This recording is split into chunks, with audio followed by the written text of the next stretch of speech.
Yeah. Oh, I was up on a fishing trip. So 2020 trip that it got kicked to 21, you know.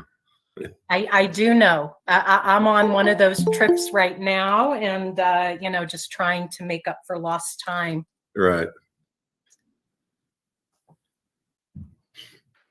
I will be there for sure on Thursday and Friday. Oh, excellent. I look forward to meeting you in person. Yes. Morning, David. Douglas. Oh, good morning. How's California? It's Monday. Yeah. Got the new variant to deal with, right? Yeah. I think we all have that. Not just California. Yeah. No, I agree. It's just we're all dealing with it differently. Yeah. Mhm. Morning, everybody. Hi, Shireen. Morning, Shereen. By the way, and I'll alert the public, Vice Chair Watchman will be joining us at 9:10. And at 9:20, he's going to take over leading the meeting. I'm in the midst of some travel. I'll be on audio and participating. But just so you are aware, we're not going to wait for Derek to join before we start this morning.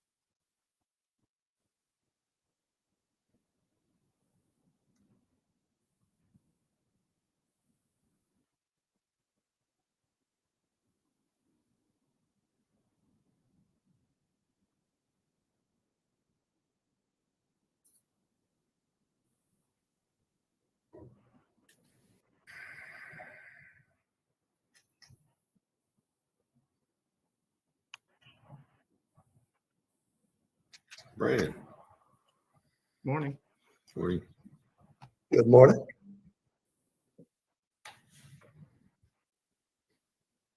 Hi, Brian. Morning. Are you in our office, or I am, yes. let's hope there's no power outage, but we're prepared. Yes, we have backup links now.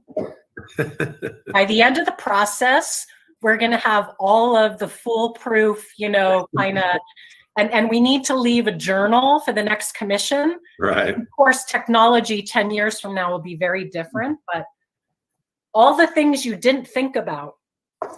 I'll leave him the generator we just got. Hey, Brian, are you taking it on the road? That's a good we idea. probably should, yeah. Yeah. I never know what we're going to hit. Exactly.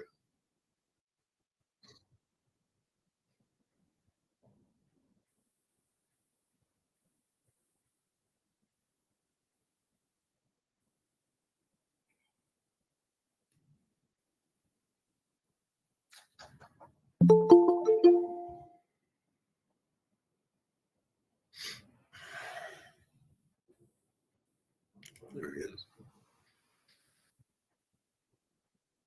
Morning. Good morning.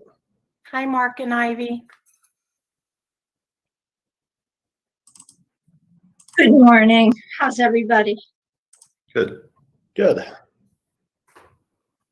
For a Monday morning. Yes. Of a big week.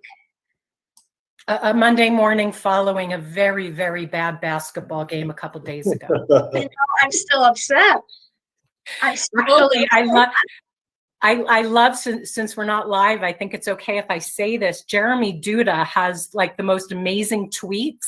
He woke up on Sunday morning. I looked at his tweet. It's like, oh, I have a hangover from last night. It's, you know, it's like, oh. That was incredible. It was an incredible game.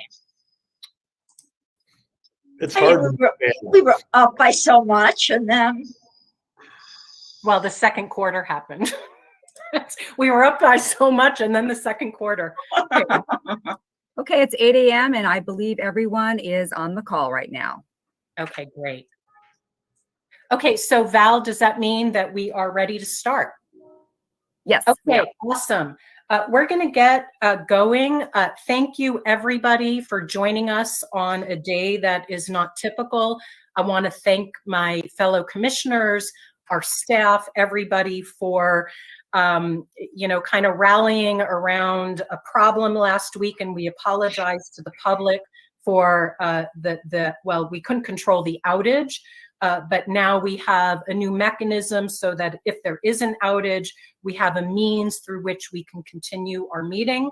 But I really do appreciate everybody's time and flexibility for us to be able to continue our very meaningful work. And with that, we will get going right away. And for the public's awareness, I informed our commissioners, Vice Chair Watchman will not be with us until 9:10. At about 9:20, shortly after Vice Chair Watchman joins us, he is actually going to take over and lead the meeting.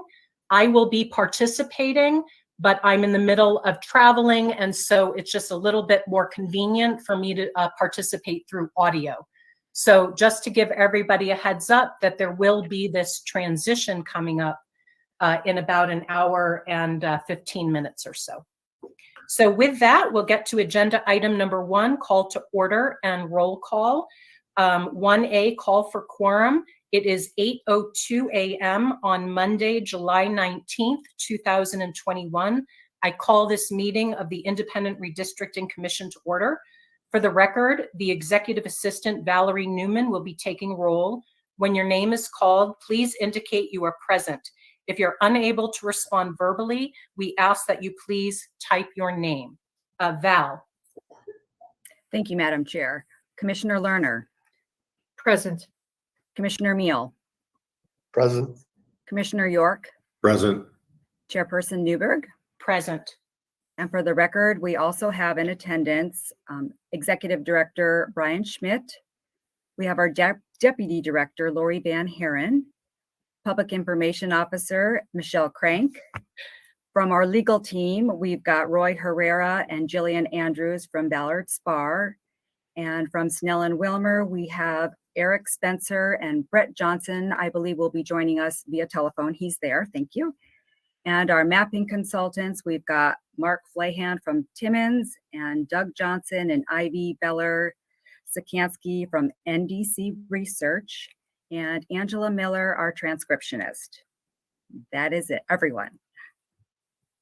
Okay, thank you. Please note for the minutes that a quorum is present. Welcome, Lori, and if you don't mind, I'll put this under the agenda item of our Executive Director, Mr. Schmidt, but maybe you could introduce yourself and just welcome, let the public know a little bit who you are and see your face, but welcome. Okay, agenda item 1B, call for notice. Val, was the notice and agenda for the commission meeting properly posted 48 hours in advance of today's meeting? Yes, it was, Madam Chair. Okay, thank you. Agenda item 2, approval of minutes from July 13th, 2021. Agenda item A, general session. That's the only minutes that we have. I'll entertain discussion, and if there is no further discussion, I'll entertain a motion to approve the general session minutes from July 13th of 2021. This is Commissioner Lerner. I move to approve the minutes from July 13th, 2021. Do I have a second? Commissioner York seconds. Further discussion? With that, we'll move to a vote. Commissioner Meal. Aye. Commissioner Lerner. Aye. Commissioner York. Aye. Commissioner Newberg is an aye, and with that, the minutes are approved 4-0.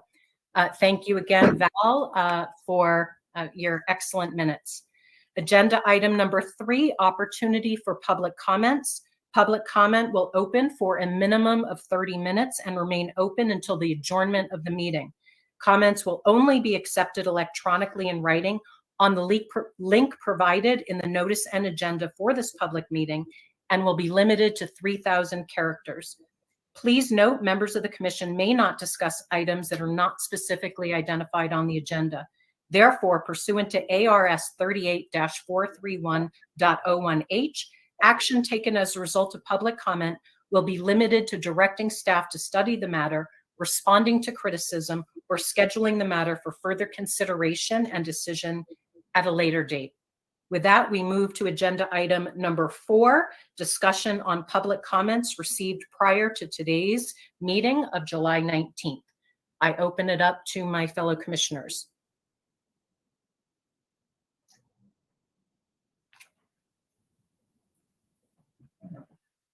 Okay, if there's no comment, and you know, this is really just a continuation of our agenda from last week. I just have a few things I'd like to emphasize. It's clear that the public is curious and interested in our guidelines and procedures of our public hearings, our travel schedule. Our executive director will go into some of that in the appropriate agenda item. I'd like to address some concern about the public about satellite locations and our ability to kind of reach out to far away areas, the tentacles of our state. I just want to let you know that personally, there's no promises, but as of right now, I'm planning to attend all meetings in person, barring last minute, you know, complications. With that, I'm going to be on the road with a lot of dead time throughout the entire state. If anybody in the public feels that your community is not being heard, or that the geographic challenges are too great, please reach out on our general website, and we will, you know, vet speaking opportunities. I am happy to travel. I'm going to be in my car to come to communities and meet. We want to go through our normal vetting process to make sure the organizations that we meet with reflect well the kind of information we want to learn, and that, you know, that there's a large enough constituency that it makes sense. But please reach out to us, and there's a way in which your voices and your needs can absolutely be heard. In addition, there's some concern about the stock, not the stock presentation, but the general guidelines. I'd like to reassure the public that in our stock presentation, that we're going to be, you know, showing each and every meeting, we have very clear guidelines about defining communities of interest. What are your common interests? What are your shared characteristics? Are there certain policies that affect you in a similar way? Are there certain geographic realities that play a role in what you feel you need for representation?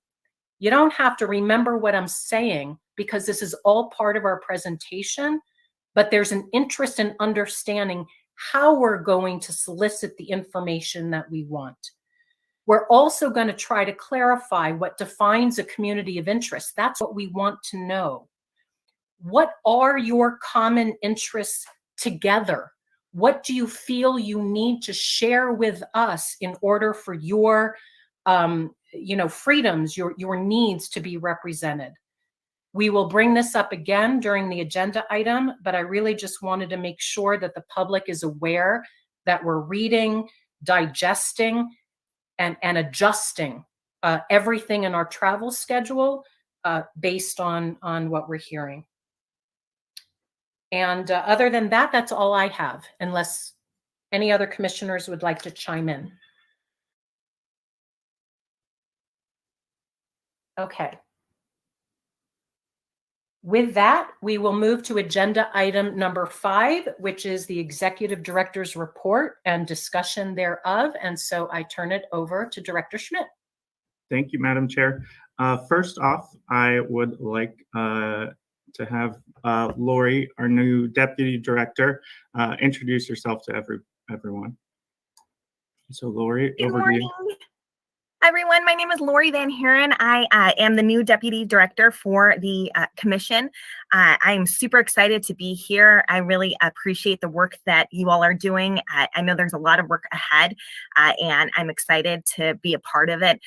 Just a little bit about myself. I am a native Arizonan. I was born and raised here. I come from a line of native Arizonans, and I am a mother of 3 and have been working at the City of Phoenix for the last 7 years. So I'm very excited to take on this new challenge.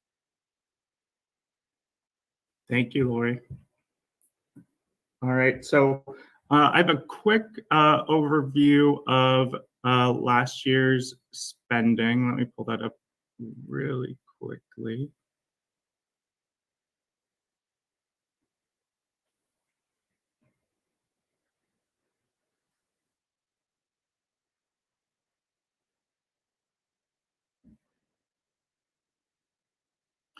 All right, so here is our fiscal year 21 spending.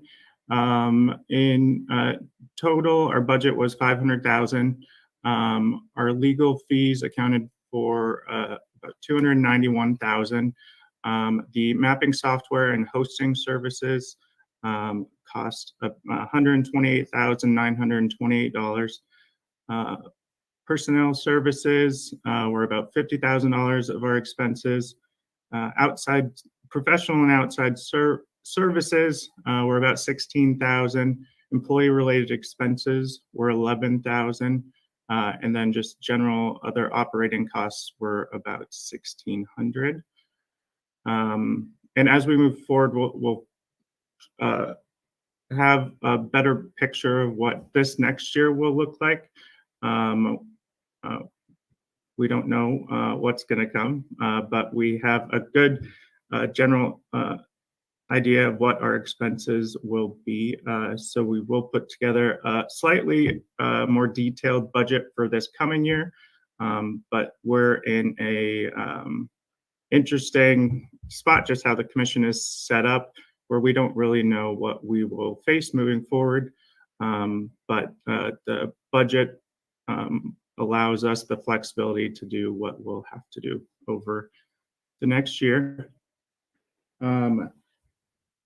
Next item, next week I should have a recommendation for IT migration. We've just been going back and forth with one of the vendors to make sure we're getting everything we need with this. And then I need to touch base with Commissioner Lerner this afternoon about the community outreach position, but I don't have a recommendation today. And with that, if anyone has any questions, I'm happy to answer them. Brian, can you give us an update on the staffing hires? You mentioned that you don't have a recommendation today, but can you just maybe share a little bit of the process, where we are, what hires are still outstanding, and how you feel about it in terms of a general timeline? Sure, absolutely. We received quite a few applications for it, for the community outreach position. So we've just been going through that and trying to figure out which candidates to interview. The other outstanding hire is the IT position. But with that, we may be able to solve it with the IT company we use and not use one of our full-time positions for that. We're trying to see what we can work out with the different firms. So that's where we're at with those hires. And then we'll have our full team together. So hopefully in the next week or two, we'll be all ready. Thank you. And just, I think all of us, I speak for myself, but we appreciate the focus on efficiency with the IT hire and looking at what we have, what we don't have. Thank you for that thoughtfulness. Absolutely. Thank you.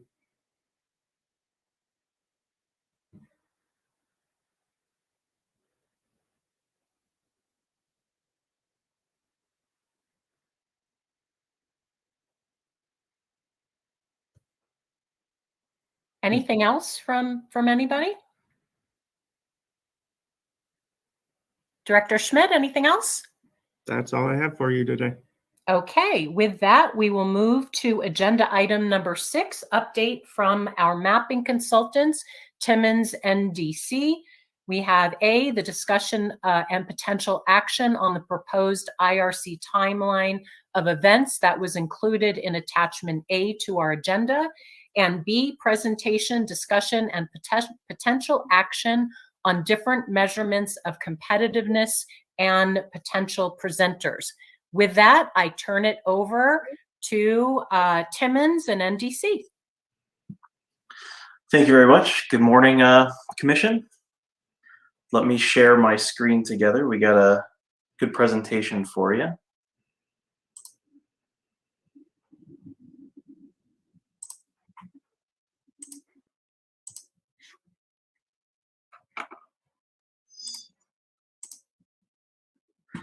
Can you see the screen? Because I cannot see you anymore. Can you make it a little larger, please? Do you see the full slide or do you see my presenter I screen? do see the full slide. It is small on my monitor.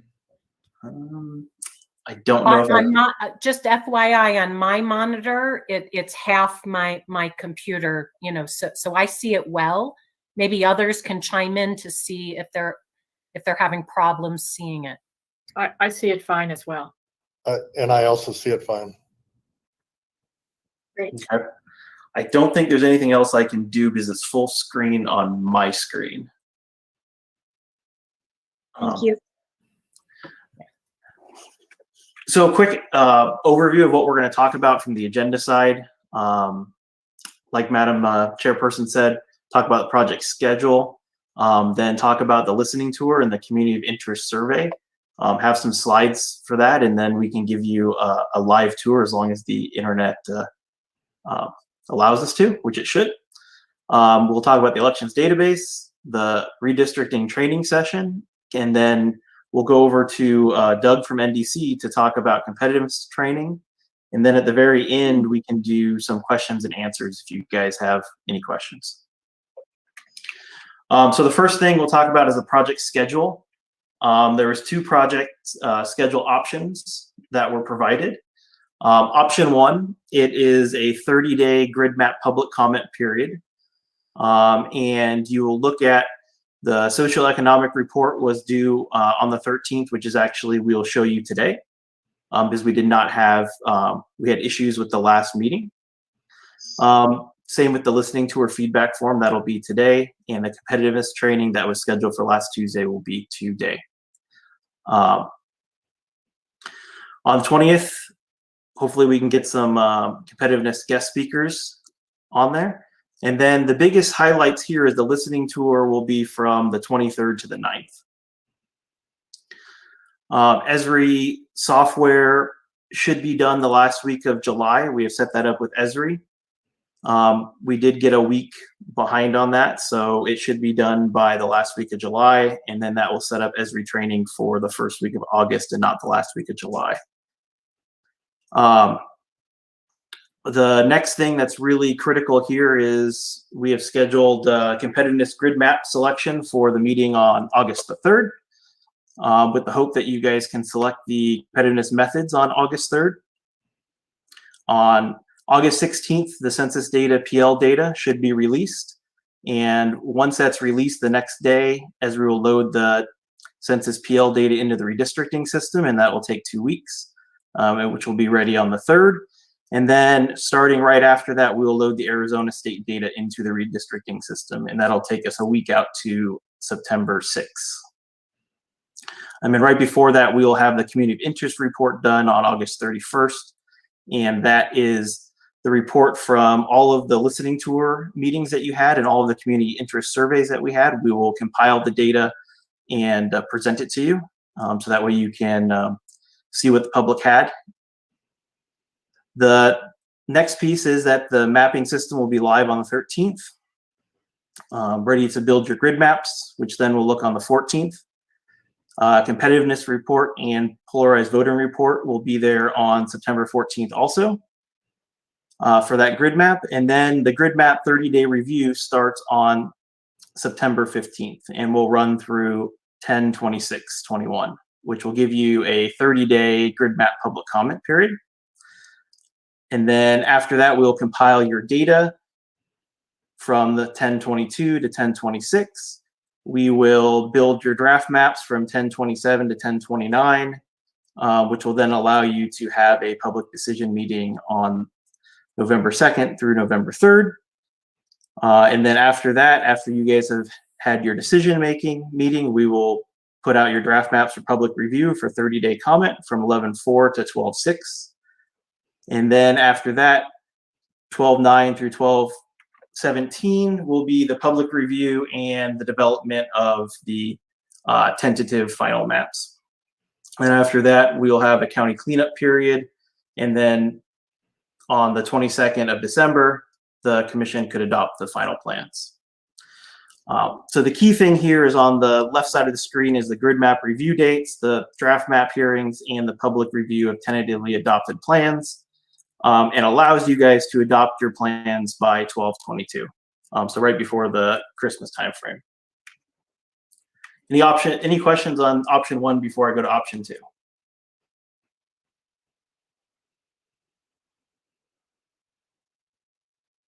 Okay. Option 2. The only differences here on option 2 is when you go down to the grid map review,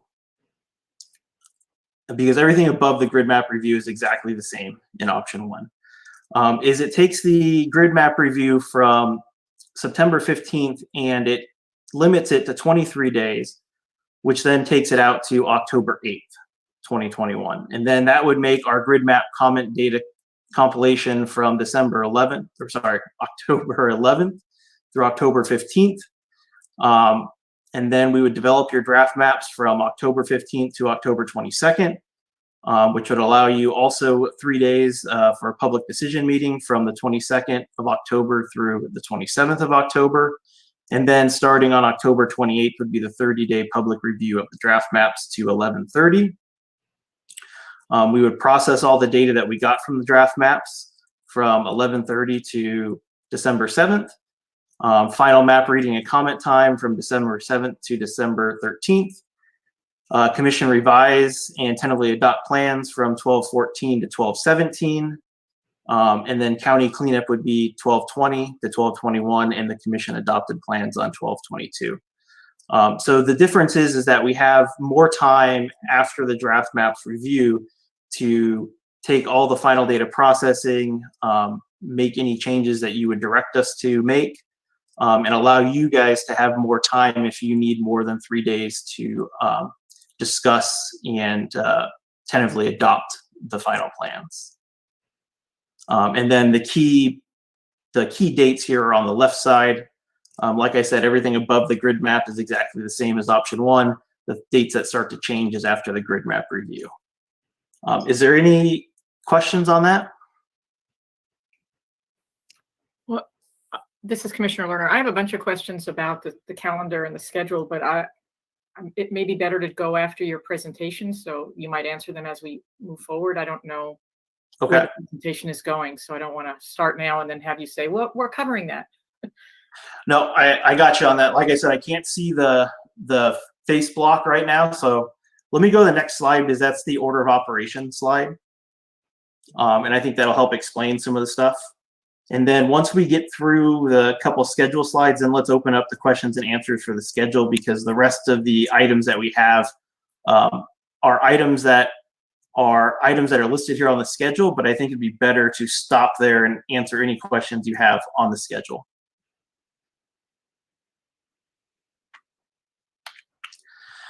So you guys asked for a order of operations of different tasks. What is it dependent on, and what is the product of the outcome? So here's a slide on the order of operations. So the listening tour that is coming up this week, it is dependent on the community of interest survey, which we will show you today, and the socioeconomic data and report, which again we will show you today. The product is the community of interest report. So after all the listening tour sessions are done and everybody has submitted their community of service, or community of interest, we will create a community of interest report and provide that back to you at the end of August. And the same thing is the socioeconomic web app, which you guys will see today as a product before we start the listening tour. Redistricting system. We're setting up your IT environment. We had a good meeting with the State of Arizona Asset Group. We need to get your training session done. The census data will need to be released on August 16th, and the elections database for the state of Arizona needs to be complete and ready to load into the redistricting system. And then after all that's done, we'll have the Esri redistricting system up and running. For the grid map, it is dependent on the grid map method selection that you as a commission will select. And it is dependent on the competitiveness method selection that you guys will get a presentation on today, and whatever the commission selects moving forward. And after that, the product will be the grid map and the competitiveness report and the polarized voting report. For draft maps to start, we need to get through the grid map public meetings. They need to be complete. And we need to compile all of the public data that we got from the grid maps, provide that to you. Once that is done, we can create the draft maps per your directions, and you will have a competitiveness report and a polarized voting report, and that will complete the draft maps task. For final maps, Mark, yes, I have a question just for clarification. I'm not sure I understand what polarized voting report is. Doug, could you give a quick explanation of the polarized voting report? Sure. That's looking at the history of election results in the context of the Federal Voting Rights Act, and identifying, what are the general expectations for the map in order to ensure compliance with the Federal Voting Rights Act. Okay, thanks. Any other questions? We keep using the term community of interest, and as I've thought through some of the meetings we're going to have, I think it's also important for the public to realize that different communities are going to have to be joined up, especially at the congressional level. So another thing I think that we're going to want to hear from the public is who are you happy to be joined with, and who are you not happy to be joined with, even if you're different communities. So I think that is actually going to be very important as we go down the road. Yes.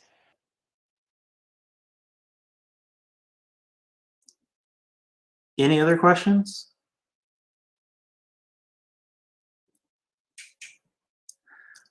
Then the last order of operations for the final map, the draft map public hearings need to be completed. The draft map public data needs to be compiled. And then per your direction, we can create the final maps and give you a competitiveness report and a polarized voting report for that. And that's really the order of operations for the major tasks. The next slide that I have for you that I think this would be the great slide to have questions and answers. Here is the two schedules face-to-face to each other that you could use to compare in one screen. Option 1 is on the left side, which is the 30-day comment period, and option 2 is on the right side, which is the 23-day grid map comment period. So with that, I would like to open up to questions. But before we actually get to the questions, maybe you could also share a little bit your thinking about the pros and cons of both schedules. And then because I'm presuming that's going to be one of the questions. And then we can dive into the specifics. The pros and cons. The pros to option 2, going with a 23-day grid map period, is that after the draft map 30-day comments, it gives more time at the end of the draft maps period for you guys to take your time reading the data that we get from the draft maps, being able to get final comments from the public, being able to create those draft maps. And it tentatively allows you to have 3 or 4 more days of commission debate if you would like that. On the 30-day period, the commission debate we have scheduled for 3 days. We don't have that much time unless we push out the commission finally adopting plans on December 22nd. Doug, you got any other pros and cons here? Yeah, I would say, and unless there's a real desire to have a long 30-day initial output, really when things are really going to matter is at the end. So the more time you can put at the end, I would recommend doing that. So I think it's good we have the two options available for you to talk through in case you do want to more front load the community input. But if you don't have a strong inclination either way, I'd suggest save yourself the time at the end for when decisions are being made and go the 23 days. Thank you. Doug, this is Commissioner Meal. Is it realistically that the schedule at the end seems really compressed? Is it realistic that we can debate these issues in that time frame? You're exactly right. It is, whichever way you go, it's compressed at the end. It's compressed the whole time, really. So it is certainly a concern. If things go smoothly, yes, I think this could work. If not, you have to push past the December 22nd.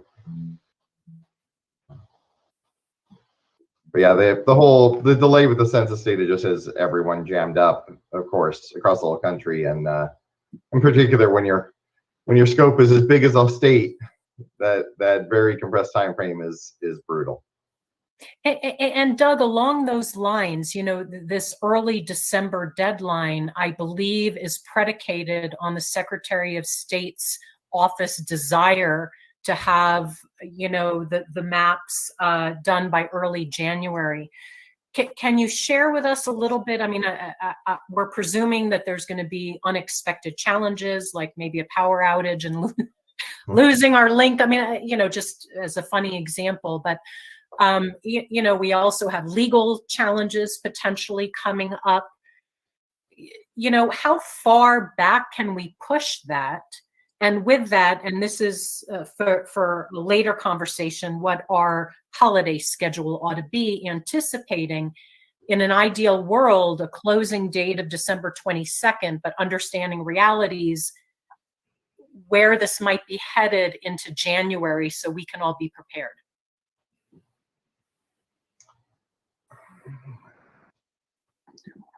Not really sure how to answer that.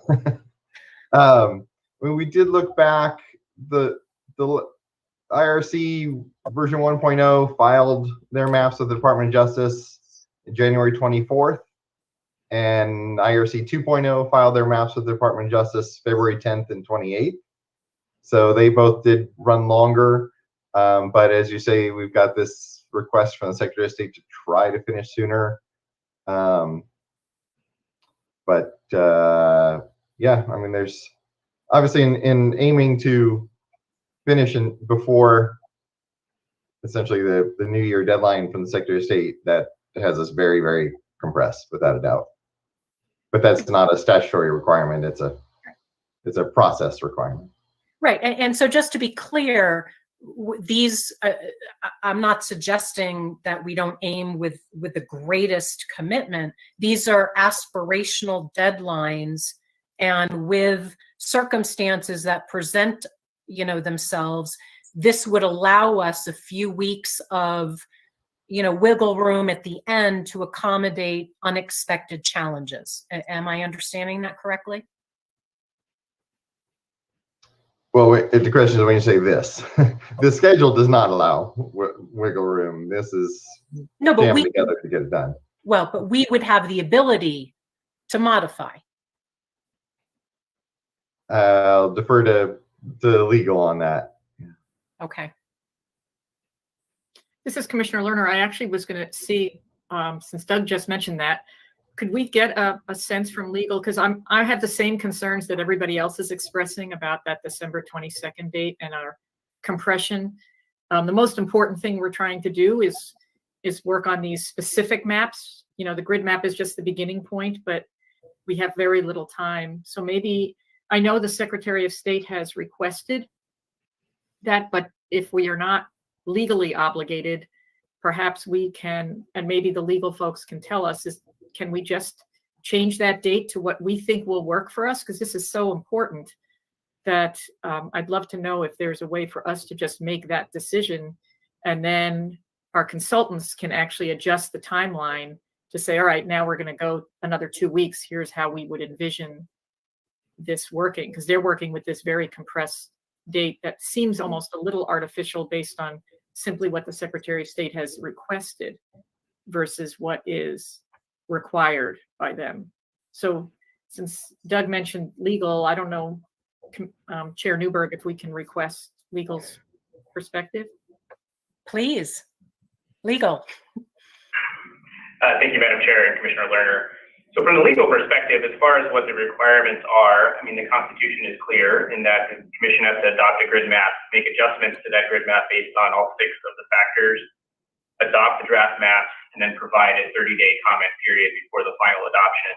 Other than that 30-day comment period that is required after the draft maps are adopted, there are no other requirements timing-wise. So you could expand or contract the calendar as you wish. Certainly, this December 22nd deadline, I think, is aimed at meeting the January 2nd deadline as suggested by the Secretary of State. But, you know, if the Commission needed to go past that from a legal perspective, that would be allowed. Of course, there's been some, you know, legislation that was passed during the legislative session this past time to try to make the adjustment for candidate ballot access, which is primarily what we're concerned with on January 2nd, make it easier for candidates to file to run for office if the Commission were to adopt maps post January 2nd. But again, you know, it's really a policy decision other than the 30-day required comment period after the draft maps.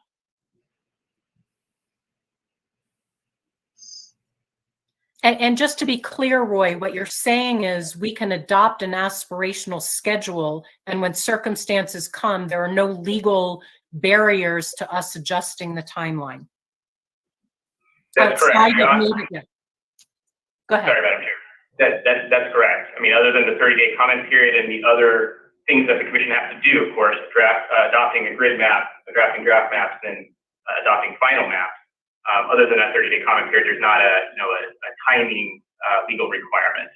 So, you know, you can make adjustments again based on what you want to do. And as Doug mentioned, the prior 2 commissions adopted their final maps a couple of weeks after what would be the January 2nd deadline. You know, this time around. So, Chair Newberg, I will say I'm concerned about, as Commissioner Meal mentioned, I'm really concerned about the compression at the end, because our most important task here is to create these district boundaries, congressional and state legislative. And I just don't feel there's enough time built in for us to think through you know, one of the things that the consultant is doing is going to be receiving a lot of maps from the public, and we're going to be taking a look at those. And I think with the compression, we are going to have not as much time to really think through. I mean, I like to process things in my brain a little bit. So I'd like to have time to not have to make a decision the day we hear a presentation and then say, now, what do you want to do? I'd like to have time to process that and think through. And it may mean that we need to start meeting more often as well as a commission. But if there is a way, and maybe Doug, you can speak to, you know, how could we, if the commission chose to extend the date, knowing that there is a way for candidates to still be able to get their signatures and all. If I were to just ask Doug, just in general, how much more time do you think would be helpful, whether we do this or not? I know, but I'm just curious. How would you decompress this a little bit? Yeah, I think I would. I wouldn't add time to any of the earlier mid stages, because as you all have said very clearly, and I agree with that, the compression and the key time is at the end. You know, folks who don't make it to a meeting or don't think of what they want to say during the required 30-day map review, well, they can show up at your final meetings and add those comments. So whatever time you can add on, I would just tack on at the end. And that would let you really take that little window of 3 days that's on here to revise and tentatively adopt your plans in mid-December and make those 3 days discussion time, where the commissioners could talk about options, talk about your thoughts on the input you've gotten, and I'm sure have a ton of maps that you'll have to sift through. And then you could take a break for Christmas and New Year's and come back and take, the first 2 weeks of January to really go through and make decisions line by line, district by district. I mean, that would relieve a lot of the pressure. My concern, so understanding that we have flexibility and come December 22nd, we feel we need more time. It sounds like from legal that we could just decide then to take more time. My concern is psychologically, if we set a deadline of mid-January and then, conflicts happen, we have to skip a meeting for whatever reason, unexpected challenges, it always takes a little more time than you think. So from my perspective, and again, I'm just being devil's advocate here, I guess I'm not sure I understand the downside of having a more aspirational goal to keep us moving, to keep us, really in check, such that we can protect ourselves to have that adequate time at the end, and if necessary, to extend it. So I just want to make sure, my concern is if we say, okay, let's do a mid-January deadline and we miss a few meetings, are we begging, problems down the road? So this is Commissioner Lerner. Just, I understand what you're saying because of certainly there's always that potential of something coming up. I just have this concern about how condensed this is. And then we say, well, we said we'd be done by this date. And I don't want to be pressured. So if we knew that if we go with this saying it's not going to be a 3-day review for maps, but I just don't want to have us come up and then say, but we have this deadline and we want to keep it. We haven't missed a meeting, so why won't we keep the deadline? I just think that extending it gives us more thought time as part of it. Whatever we want to do is fine, as long as we know that when it comes to looking at our draft maps, we could extend it beyond the short time frame. As Doug said, that's a very short time frame for us to be processing. So however we want to do it, but I want to be sure that if we do keep that December 22nd, we're really clear that we could easily go another 3 weeks, if the commission starts to feel uncomfortable. This is Commissioner York. Shireen, I appreciate your comments.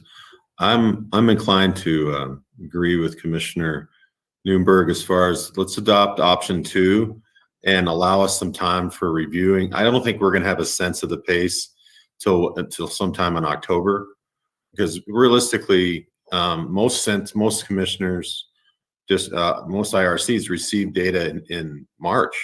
I mean, now all of a sudden we're going to get data in September or August, really. And so we'll have a sense, I think, by October on how much time we're really going to need. And so at that point, maybe we adjust the schedule. But for right now, I would vote or be in favor of adopting option 2.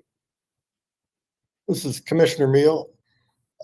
I would add to that just some practical thinking, because we all have lives. We need to schedule some things. That mid-December period, we may want to just be wanting to think about planning an entire week where we meet every day, and in anticipation that that's when we're really grinding through all of these issues and trying to talk to one another about how to move lines here and there and how to make the adjustments to best serve the state. And I think it's going to take some intensity at that period, and it'd be realistically just for all of us to understand that, and maybe, figure out what week in there that we should, at least for the moment, be trying to hold the entire week. And these Zoom meetings have been surprisingly efficient, but I think at that point, we may want to all be in a room together every day until we can work through it.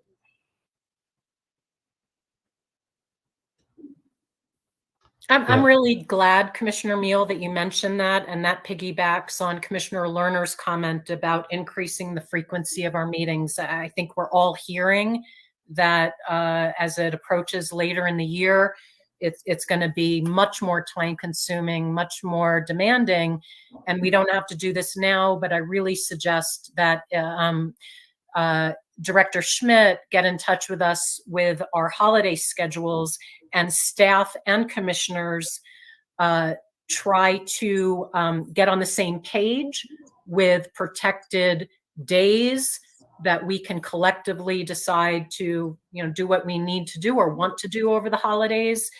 But I think most of us understand that it's going to be a significant time investment in December. And to be honest, I mean, I'm presuming January, because we're not, we haven't had legal challenges yet. I mean, things may be significantly affected by anything that may come about, although we hope that doesn't happen. So I appreciate the comments, and I agree on the fact that we'll probably need some intense time. I also think that might occur not only in December, but there might be another time when we might want to meet a couple of times a week. So perhaps we could look at picking that pace up, because when we start to get the maps from the public, one meeting isn't going to do it per week. And so it might be that we need to schedule, and then if we don't need to hold the second meeting, great. But maybe we can do that a few weeks before as well, or a couple of different times. And then I have another question that might help up front. Is there a reason that we're looking at a 23-day versus a 14-day for the grid map? Could we shorten that period at the front end to 14 days, and then we get another week later on? I don't know what the reasons are for 30 or 23 versus 14 for the grid map. Yeah, Mark, you want me to take that, or you want to take that? Let me just throw in something first, Doug, and then why don't you follow up on it? The 30-day grid map review was the original schedule that we submitted with the RFP. And then we looked at 23 days to try to allow for more time on the back end that you guys have been talking about for the draft and the final maps. Doug, what else do you want to add? I would just note, part of that is there's a lot of moving parts in terms of getting things set up, and in particular, collecting all that election data and getting it analyzed. So part of that 23 days is so that there's a little bit of flexibility in case the competitiveness data isn't ready, or the polarized voting data isn't ready, given how hard it's turning out to be to get that data. And it's also, that's really the time for the public to be drawing maps. So I think it could go down to 14 days if we were sure we would hit every date perfectly, but I'm a little concerned about knocking down to 14 days. Then if there's a 5-day delay, it becomes only 9 days for the public to really weigh in. Because I think certainly the hope is the public will really show up in that window with lots of maps. And to Commissioner Mill's point, the other time to think about is that October 15th to October 22nd window, where you'll likely be meeting 3 or 4 or 5 times in that window to adopt that draft map. So I guess I'd say ideally, yes, we could knock that down to 14 days, but I think there's too many moving parts in terms of getting the data ready so that the public can actually draw their maps and we can start analyzing their maps to really get that aggressive. So I'm a little confused then on this, because I thought that once the grid map is drawn and approved by us, then the public is going to start submitting lots of their maps. And what you're saying is that's going to be concurrent, even though we haven't decided on a grid map. And that's where I'm confused about why we need so much upfront time with the grid map, because the grid map should be taking into account the initial data that you would have as of August 16th. So once you get the August 16th data and start, take a couple of weeks, whatever you need for that, to get that going. It's once you've given us a few grid maps, I'm not sure why at that point, we need 23 days. I'm not talking about your upfront needs for data processing at all. You need to take whatever time you need for that. But it's you've now provided us with several versions of grid maps. Why do we need 23 days at that point instead of 14 days? So that then the public, once they know the grid map, they can start drawing their maps and giving us drafts. Yeah, it may just be the titling is weird. So the 23 or 30-day period, that's the period after the draft map is chosen. Before you go in and, I'm sorry, that's the period after the grid map is chosen and before you start choosing the draft map. So you're exactly right. It doesn't take 23 days to develop grid map options and get public input on that. That's actually the kickoff day of the 23 days. Okay, that's not clear to me. Yeah. Yeah, sorry. That's just the naming convention was confusing. Sorry about that. This is Commissioner Meals. I'm hearing that week of October 11th is going to be an intense week where we're going to want to maybe have multiple meetings and potentially be meeting in person instead of by Zoom. And I'll be in Ohio at a wedding on October 9th. So the October 11th week works great for me to be in Phoenix the whole week. The week before would be a real problem for me. Yeah, and probably the week after that, actually, the 11th to the 15th, I think, is kind of when we're processing and preparing reports for you. And then probably on the 15th, you'd start meeting. So it'd be the week of the 18th. Yeah. The 18th, yeah. So in March, I just want to understand, are you hoping that at the end of this conversation today, we approve one of these schedules? Or is this more brainstorming and a decision at a later date? I just want to understand what you're needing from the meeting today. The two schedules were in response when you guys were asking for what the rest of the year looks like. It would be great to get the schedule buttoned down as soon as possible. Okay. That way we know what to expect on our side. Is there some fluidity in it as you guys see as the commission fits, as you guys are discussing? Yes. But it'd be nice to know, that way we can start to plan on our side, because come August, and as we can see in September, things are going to start moving really quickly. And if we can have the schedule set, then it's easier on our side to make sure that we can hit your dates. Not saying we're not going to hit your dates, but it makes it easier on our side to plan.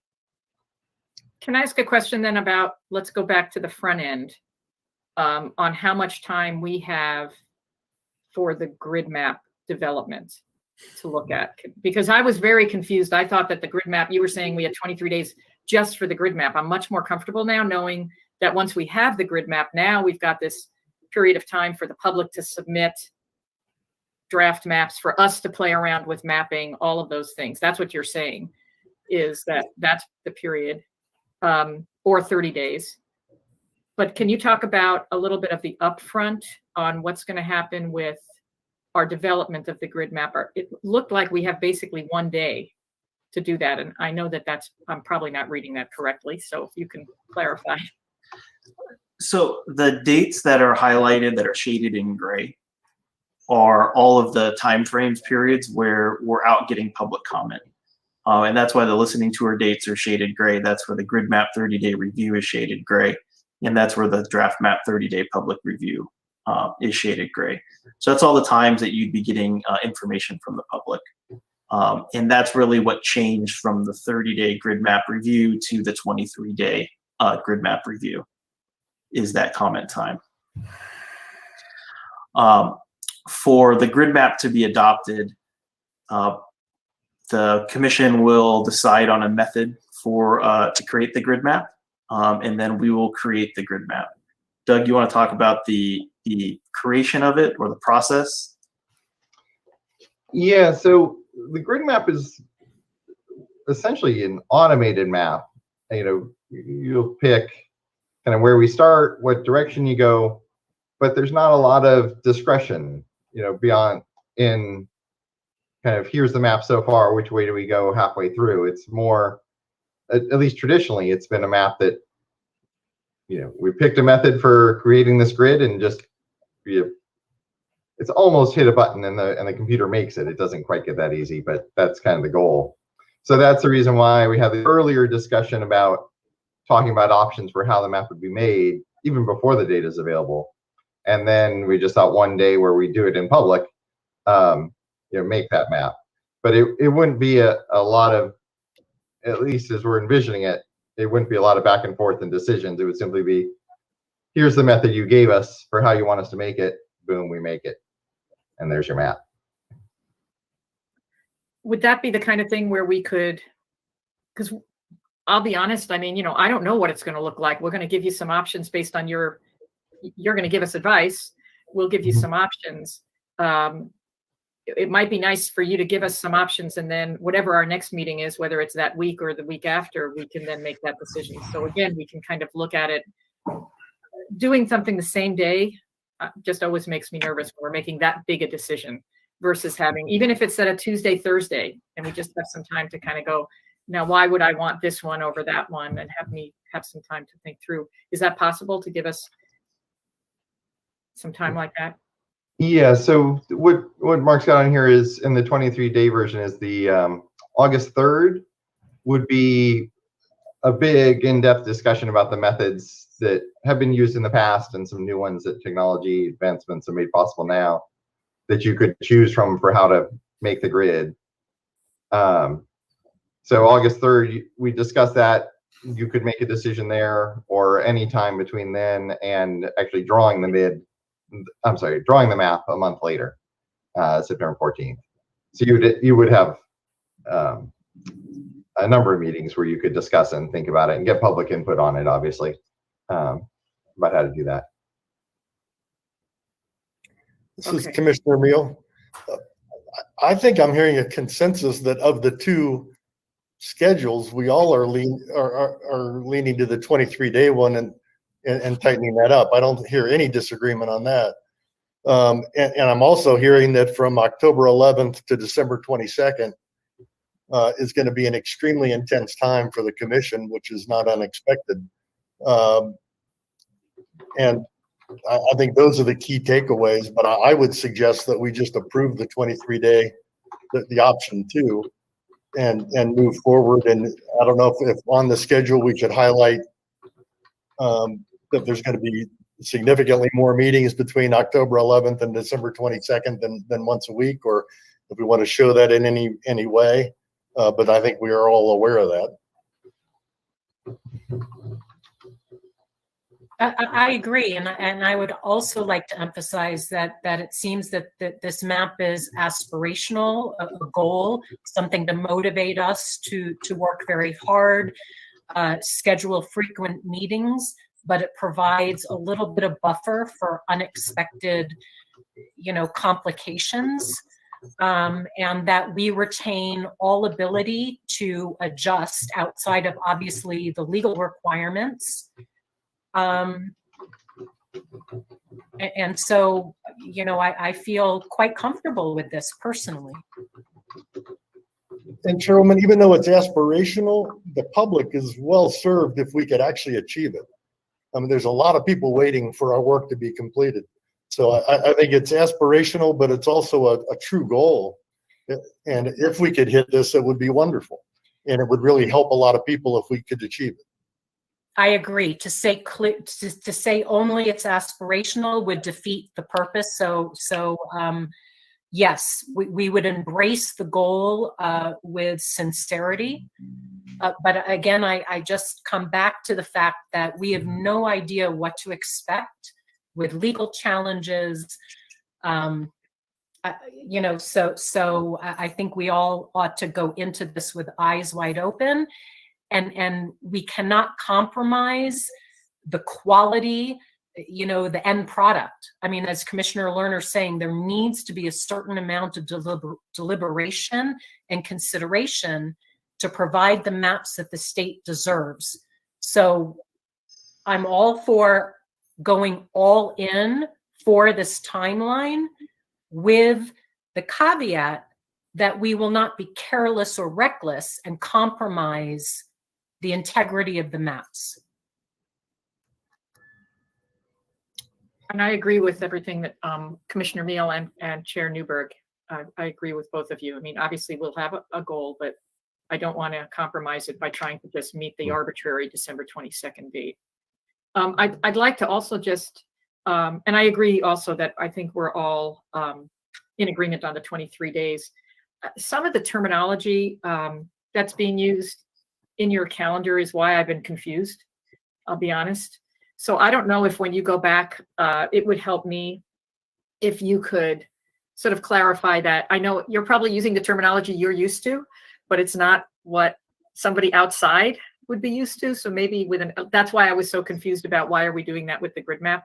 So if you could go back into that and maybe rethink what we're doing in that, because I'm looking at this in the same way now, right? We have September 14th, when we're going to adopt the grid map, we have a competitiveness report and a polarized voting report.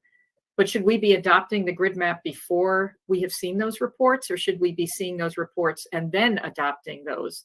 So should we add those? And I know I'm probably getting into the weeds here a little bit, but it is a concern of mine in terms of understanding the process. Go ahead. No, I just had just a question. Just asking as I'm looking at that, I think it's hard to adopt something without all the data up front, because we will all want to know those criteria, the data that's there. So I'm just asking those questions. Is this Commissioner York? Isn't the grid map created around population? Yes. So it's fine. So the grid map does not have any Voting Rights Act considerations or competitiveness considerations. The reason those are all on the same day is kind of adopting the grid map kicks off fixing the grid for all those other issues. And so we want to get those reports to come out at the same time. But yeah, we can certainly do a more clear, simpler, now that we're not juggling two maps and that kind of thing, we can certainly give a kind of public version of the schedule that's easier to understand. Because yes, you're right. The grid is a very basic map that then gets adjusted for voting rights and competitiveness and all the other criteria. Yeah. So Shereen, what we said is the direction of the drawing of the grid map, and then the rest of the stuff falls into place after it. Right. Yeah. And I think it's compactness and population that you have to look at, right? Right. The grid. Yeah. Yeah.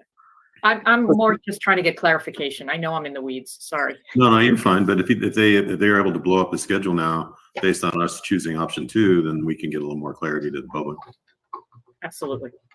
So Chairwoman, do we need a motion to adopt Schedule 2? Whatever additional detail our consultants can put in?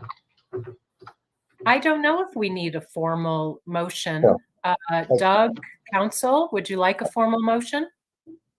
I think we have a clarity of what we're directing. So.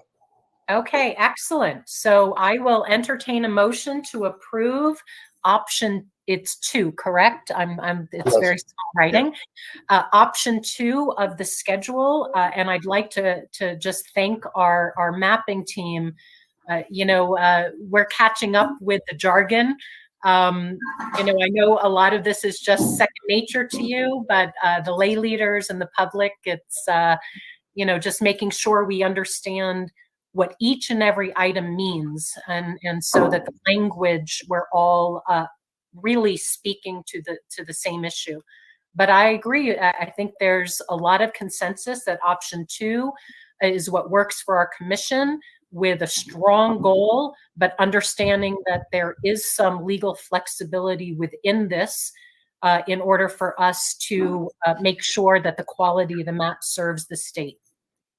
And so with that, I'll entertain a motion to go with option 2. So moved.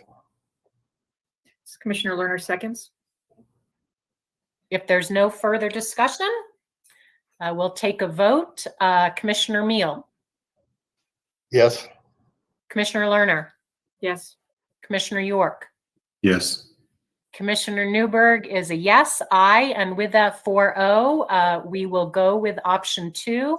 Thank you again. I mean, it makes it very real and actually, to be honest, very exciting as well. So thank you.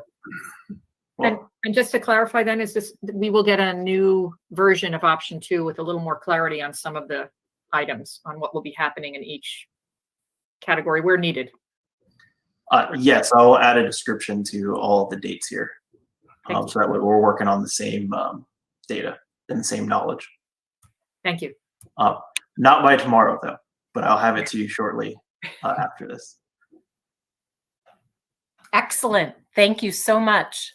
And with that, please feel free to move on to agenda item B, the competitiveness. I still actually have a couple things on. Oh, okay, please. Before we get there. Now that we got the schedule done, so we're all embarking on a listening tour coming up at the end of this week. And that all talks about community of interest. So we have created a community of interest survey that I'd like to show you. So what is a community of interest? It's a population that shares a common social economic interest that should be included for considerations for purposes of its effective and fair representation. So to gather that information from the public, we have created a community of interest survey. It is digital web-based. So you can do it from your computer, you can do it from your phone or your tablet. It allows for people to access the survey 24/7 at their own convenience. So I think that is a big win for the public to be able to provide you guys public input. We will allow citizens to draw their own community of interest map on a digital map that we provide them. And that eliminates some of the trying to interpret what the citizens said to put on a map to show you guys. And so I think this will be really good for them. And at the same time, they'll be able to provide a written description of their community. And I will show it to you live, but to give you a sense of it, here's what the survey looks like. It asks for their first, their last name, their email address if they want to provide it to us. If they don't want to provide it to us, that's fine. One notice about any data that they give in the survey that'll be made part of the public record. So make sure that the public's aware of that. We took some of your comments about the listening tour survey and incorporated in here. So the question is, are you submitting comments as part of an organization? Yes or no? If you are, give us your organizational name. Are you being paid to submit comments? Yes or no? Then are you planning on attending a listening tour public meeting? Yes or no? And if it's yes, you can select the meeting that that you're attending. You can draw your boundary map, and I will show you how to do that in the live session in a second. We've also created instructions on how to create your map, so people can read a quick PDF to understand the different buttons and what they do and the functionality. And then give us your community description and then any additional comments that you would like to submit. So let me give you a live view of that. I'm gonna have to stop sharing the PowerPoint, so hold on, let me kick over.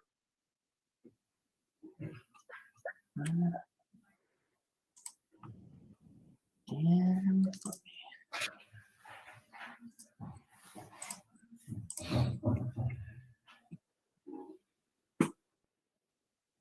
can you see the listening tour survey now?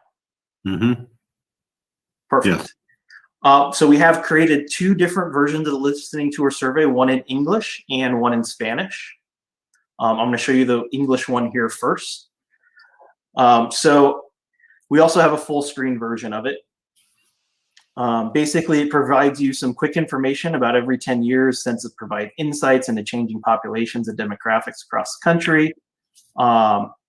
Defines what a community of interest is, telling the public that their help's needed. They need to use the survey to provide as much information as possible, so that way we can put it into the report and submit it back to you guys as a commission to be able to make your decisions. And again, the comments will be made part of the public record. So the first thing that the user needs to fill out is their first and their last name. Anything that you see here with a red exclamation point is a required field. They can put in their email address, but like I said, it's not required. The next piece is, are you submitting comments as part or on behalf of an organization? You can say yes or no. If you say no, you move on to the next question of, are you being paid to submit the comments? If you say yes here, then we require the user to put in their organizational name. The second piece is, are you being paid to submit your comments? We talked about if you put no. Are you planning on attending a listening tour meeting? If you are planning on attending a listening tour meeting and you say yes, we provide all the dates that you guys have selected for your listening tour, and a user can select one, or if they want to go to multiple ones, they can select multiple ones. That is up to them. If they are not and they're just submitting us data, you can hit no. Your community name, so you're going to have to give it a name, say my community, or whatever the public would like to name it. The next is the boundary map. So this is where you actually draw the area of your community of interest on the map. There's multiple ways of doing that. You can zoom in on this small map, or you can hit this button here, which will open up to a large full screen map. And then we could actually zoom into our area. And you can use the plus buttons here, or you can type in an address. So if we typed in 1100 West Washington, oops, I gotta spell it right first. Street, Phoenix, it has a smart context box, so you don't have to finish typing. You can select that and it zooms you into that area. So now you could say, okay, this is my area. And if I zoomed out a little bit, maybe I would like to say that all of Capitol Mall is a community of interest. It's all government buildings and they have a shared interest. So I could come over here to this little button on the top right-hand corner that's called area. I click on it and it allows me to easily click on the map and draw my area. So let's just start here at 18th Avenue in Jefferson. I click and you can see that the line is starting to draw. So let's say we want to go down 18th Avenue to Jackson and incorporate this area. And say we don't want the cemetery here. So every time I click the mouse, what you see happen is another point drops on the map. And let's say we're going to go down here on West Jefferson all the way over to where the Industrial Commission is. Then we're going to go up 8th Avenue, click another one there. We're going to go down Adams Avenue. But then we want to come up here and incorporate the last couple state buildings. So we can just keep drawing here, here, here, here, and go all the way over to 18th Avenue. And either I can double click like you saw, or I could go back and click the very last point here that I started with, and it will complete your drawing. And now I have a completed community of interest area that will go back to the map. When I'm done with that, I can come over here and hit this X and it'll take me back to the survey. If I want to change my map, is say, oh, I actually wanted this building right here that's not incorporated in my map. Click the pencil here and you can see all of the dots, which are the vertexes of my drawing. I can come in here and drag them to incorporate other things, or say, you know, I don't really want these buildings here in the corner. I can also click it and subtract the couple buildings that I want. Oops, didn't mean to do that. And I can drag this vertice to keep that one building that I wanted. So that's a way that they can edit their drawing. And once they're done, they can hit the pencil and you can see that it's submitted. So the way that the public knows that their area is complete is that it is one solid line. It's not dotted anymore, and it is a shaded area in here. And say if I messed up and I wanted to start over, I can hit the trash can and my area is gone. And then I can start over exactly what you guys saw in drawing a new area for my community of interest. And for time's sake, I will just draw a quick one here since you guys have seen the drawing tools already. And see, I can come over here and click on the last point and it'll also finish too. If they wanted to change their base map, they can. If they wanted aerial imagery, we can draw aerial imagery. If they wanted just a gray canvas, there is a gray canvas. pretty much all the base maps that Esri provides is available for the public to draw their stuff. So they can use any type of base map that'll give them the knowledge of the area that they need.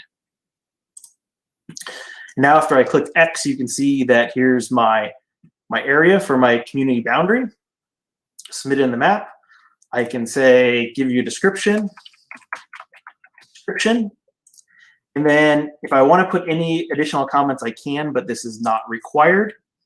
A note and certification about putting in communications and submissions to IRC are considered public records and may be requested by or provided to members of the public or the media unless an authorized privilege or exception applies.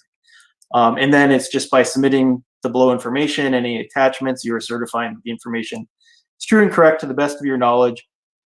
Submission of false information or false certification to a government agency may be considered a violation of applicable law, including Arizona Revised Statute Title 13, Chapter 27, just as a note to the people submitting it. And then once you're done, you need to check the box that I accept my submission will be added to the public record, hit accept. You will get a survey ID as a digital receipt here, but your survey is not 100% complete because you need to hit submit. And once you hit submit, you'll get this screen that says your survey was sent successfully. And that is the product that we would like to use for your community of interest survey. We also have community of interest survey in Spanish for you, which is the exact same questions, just translated into Spanish. I won't go over all the questions or draw on the map. It's exactly the same as the English version, just here in Spanish. And that's what we have for the listening tour survey. Do we have any questions on that? I brought this up earlier, but I'll bring it up again. Some of our most difficult decisions are going to be on the congressional maps where you need 800,000 people. It's going to be what communities get combined and what ones are avoiding being combined. And how do we get better information on what the public views on that? And then legislatively, it's the same issue, but it's a little bit easier because the boundaries are smaller. Doug, you want to take that one? Sure. It's not as much a mapping issue as you point out. It's more a kind of getting people's opinion. So that I think would be more just traditional verbal or written commentary about we think our neighborhood goes with these neighborhoods. To those that have opinions, I think typically there are very few people that have opinions on kind of what their community of interest would go with. And so it's going to fall a lot on your shoulders as commissioners to make those decisions, I think. But Mark, and we actually discussed this through the period of, should we ask a question in there about what areas should you be with or not be with? And it tends to set up a little bit too much of an antagonistic theme to the forms. So we try to keep these more on the positive side. But certainly would expect and hope that we will get testimony about, here's my community, here are communities I'd like it to be with, but that would be more written and verbal. Thank you. This is Commissioner Doug and Mark, you know, I'm wondering, is it advantageous for the community to submit feedback more verbally or more through draft maps? Because with draft maps, I mean, we can't just take a wonderful map and say, oh, we like that. Okay. You know, we need to work with the grid map and then justify each and every adjustment. So I'm wondering if we get a map from somebody in the community, how we translate that map into meaningful data. So in terms of advising the public how to best get their perspective across, what would you advise? I mean, certainly a draft, you know, if they're worried about their neighborhood, this community of interest tool is the best because you get both. You get the map and you get the commentary with it. In terms of kind of feedback on the grid map, feedback on map changes, I mean, the more specific people can be, the better. So a draft map is probably the best. Okay. But the thing we always say in the public comments is always tell the explanation. The explanation of your map is almost more important because, hopefully we'll get, who knows, 100 or so maps. The odds that any one map will be the perfect map that gets adopted are almost zero. So the key thing is to share what were your goals in this map so that the commission may adopt a different map, but still embrace your goals as an individual submitting your comments. So. And the data that we take in from the public on this survey will be provided to you guys in a report by the end of August. So you guys will have the data that the public gave to you in a report fashion and in a map fashion that you guys can take into account and at least, read it, digest it before the grid map session. So that would be at the end of August. I have a So couple it of gives you guys questions. more data. I'm sorry to interrupt. No, I'm sorry. I apologize. No, I think that's great to have that. A couple of questions. We've talked about how we would know when we talk about communities of interest, how we would know whether these are people from those communities or outside. And at one point we talked about having them put their zip code or their city or something in there as a marker. So we don't get a lot of folks from outside who might be consultants or something who aren't part of the community. So is there a way to add that in there to put in what's your zip code, something like that, so that we know if somebody's talking about something from Mesa and they have 85202, they're from Mesa. Can we add that in there in the initial description so that we identifier? That would help us know that we're actually getting people from the community because we have otherwise no way to know. You're talking about right here after first name, last name, email address, add a zip field here. What is your zip code? That way they're commenting on their community. We can definitely add the field. That's not a problem. There would be no way to verify that actually came from that zip code though, but we can definitely record it for you. And make it a required, yeah. I understand that we can't verify, but all we can do is do our best. I mean, I would like to be sure we're getting comments from the community itself versus folks who might be trying to influence things. Sure. We've talked also about how, so that would be great. Thank you, Mark. If you can just add that. And then the other thing we've talked about, and I think we'll be able to judge that if we start to get a lot of the same thing from people, we'll know that there's a campaign or something. And that's why having the zip might help a little bit as well to differentiate some of that. So. Okay, I'm going to take a note of that. Just hold on one second. And while you're taking a note of that, Mark, I'm sorry for interrupting. I want to welcome Vice Chair Watchman. Thanks for joining us. We missed you. We'll catch you up. But with that, I'm actually going to turn it over to my colleague to lead the meeting. I will be participating through audio, but just given that it's a little more difficult when you can't see people, I really appreciate Vice Chair Watchman you taking over. So please continue mapping. Where Vice Chair Watchman, we are in the middle of 6A still, the discussion of our timeline. Thank you. Okay, thank you, Madam Chair. My apologies for being late. As our chair said, we're on item 6A. And so any more questions? I think we're in a Q&A.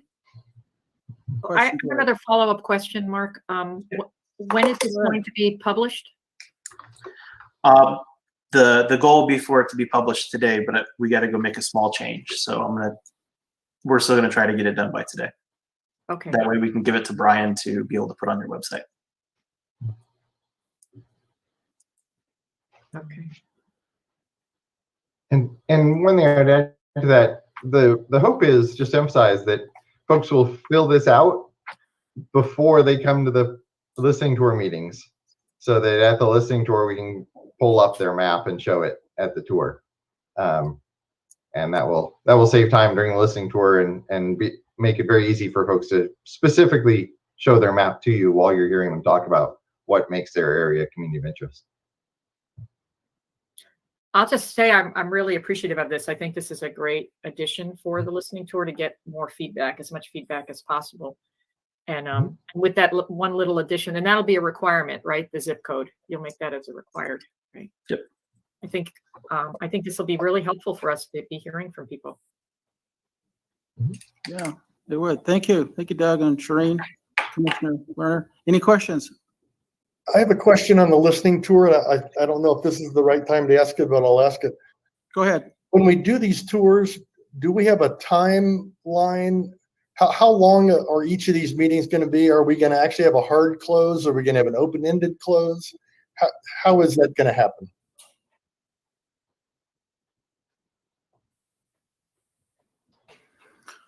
Mark, Is that a question Brian? for our team, or is that a question for the commission to debate? I'm not even sure. What do you recommend, Doug? What have you seen and what have you done in the past? What do you recommend? So now it's a question for you. Yeah. Typically they're fairly open, you know, unless there's 2 in a day where you have to get to the next one kind of thing. Obviously you want to have scheduled time so people don't show up at the end and then think they have another half hour. But yeah, it'd be a nice problem to have to have a lot of folks that want to share thoughts. I mean, are these typically 3-hour meetings, 5-hour meetings? I really don't have a feel for what these public meetings are going to be. Yeah, and it's hard to say because we are in a unique situation here where, you know, because of the COVID delays to the census data, we don't have any data. Most of our clients that are doing these kinds of things are seeing fairly limited turnout. You know, 5 or 10 people, 20 or 30 is pretty good. And mostly people are just in information gathering mode. There's not a lot of direct input going on at this point, which is to be expected since we don't have any data or draft maps yet. So, but you know, Arizona is unique in so many ways, and you know, we just have no way of knowing how many folks are going to turn up.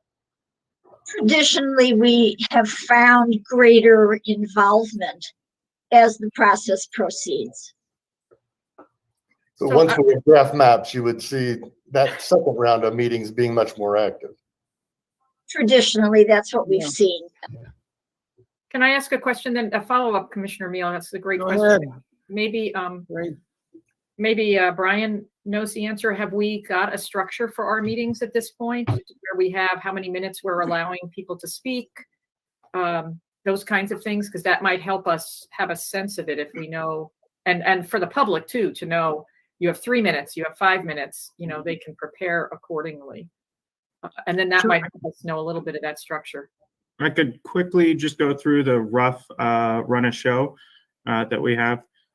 So it would be call to order, pledge of allegiance, commissioner introductions, followed by a mapping consultant, legal, and staff introductions, and then a brief presentation on the redistricting process.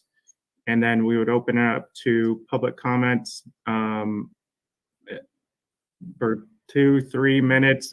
That's kind of a decision for you all, and it depends how many people we have in attendance as well. Well, if I could, it seems to me, Brian, that perhaps we need to, I don't know if you have that in writing, but it would be my thought that we should have an agenda that's included with our stock. And so that way, when people come, it's either electronically available or we have a piece of paper when people come in. So that way they know. Are you planning that, Brian? Yes, we are. And we're also going to have QR codes throughout the room so folks can access this survey, our website, contact us, all the different portals. Okay. Yeah, I think that would be great if we could post that, what you just, the run of show in advance. And I would say 3 minutes would be an appropriate time for people to present. I don't know what other commissioners think. David, what do you think? I think 3 minutes sounds good. Okay. Doug? I'm good with 3. I think maybe we limit it to a maximum of 25 presentations, because that's an hour. What's that? 3? That's 75 minutes. So yeah. Well, if we have it, I don't think we'll have that problem. But if we have, Set a boundary on the end. if we have a really large crowd, I would hate to shut people down, but I don't know that we'll have that. I guess I don't want to, I wouldn't know, how do we stop at 25? And Well, it'd just be nice to throw it out there so at least they knew that they needed to get signed up if they wanted to talk. yeah. And at some point, Brian, I think if you really do have a big audience, you need to then say, if anyone has something new to add, you can reaffirm, through the web or through these other portals what's already been said. If you have something new to add, then we'd love to hear from you. But that'll be a nice problem if we have that much participation. Right. Absolutely. I agree. And if I may Please. add to that, just to reinforce that point, is one thing to emphasize when you're talking to the community and talking to people is the technology has made this so different now than it was 10 years ago. Sharing their map and their input through that survey form is perhaps even more effective than coming and speaking at the meeting.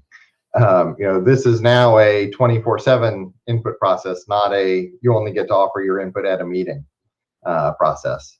So definitely encourage folks to submit their thoughts, submit their maps whenever they feel like it, and not feel like if they don't speak in a meeting, they're not heard.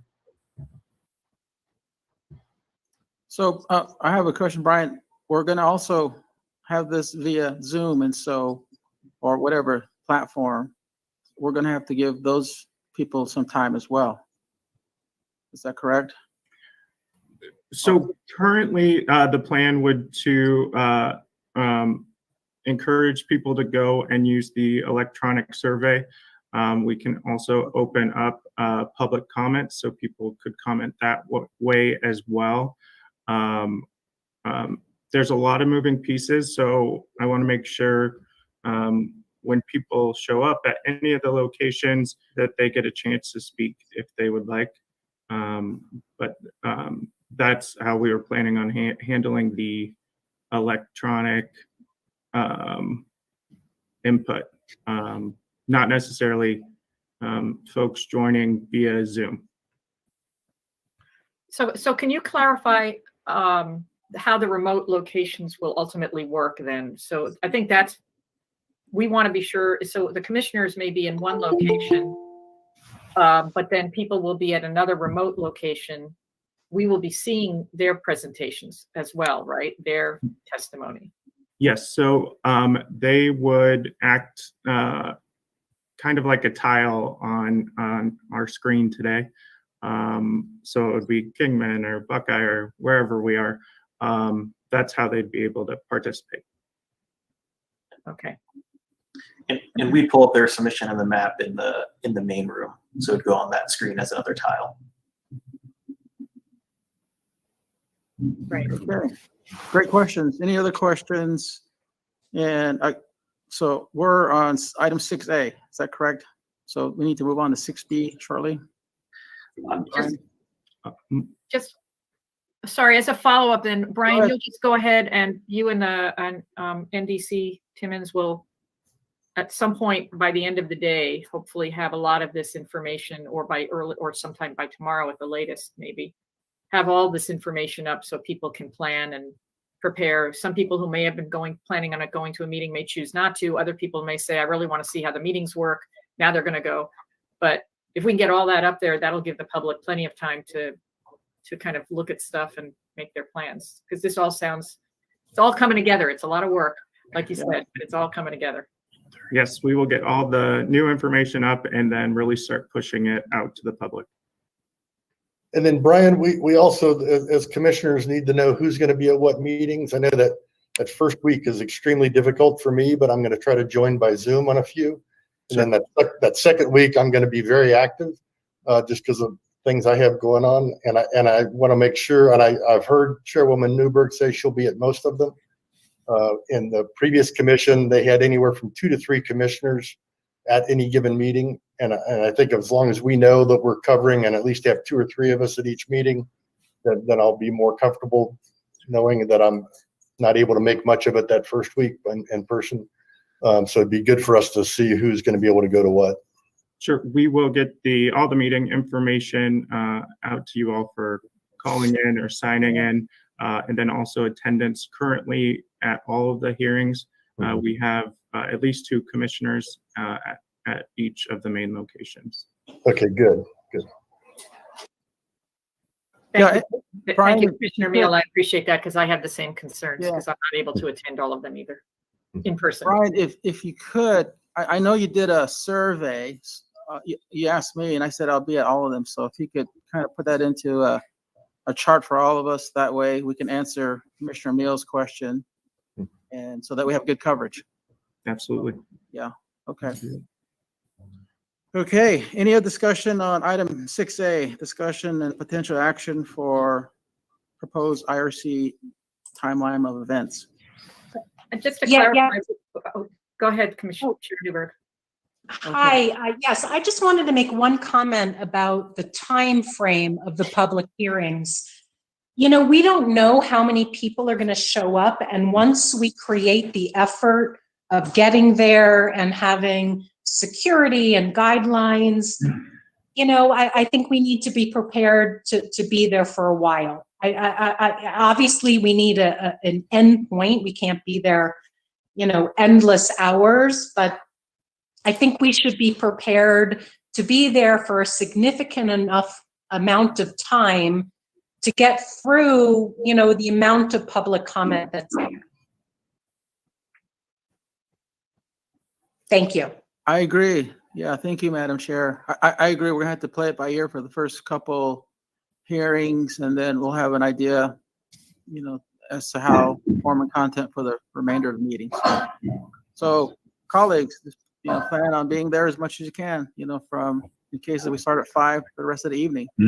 I don't know, 9 or 10 o'clock, probably the latest, but we'll have an idea. I know that looking at the prior meetings, the listening tours were not that well attended. It's after the maps were decided, that's where you had the attendance. So my guess will be light, but we'll see.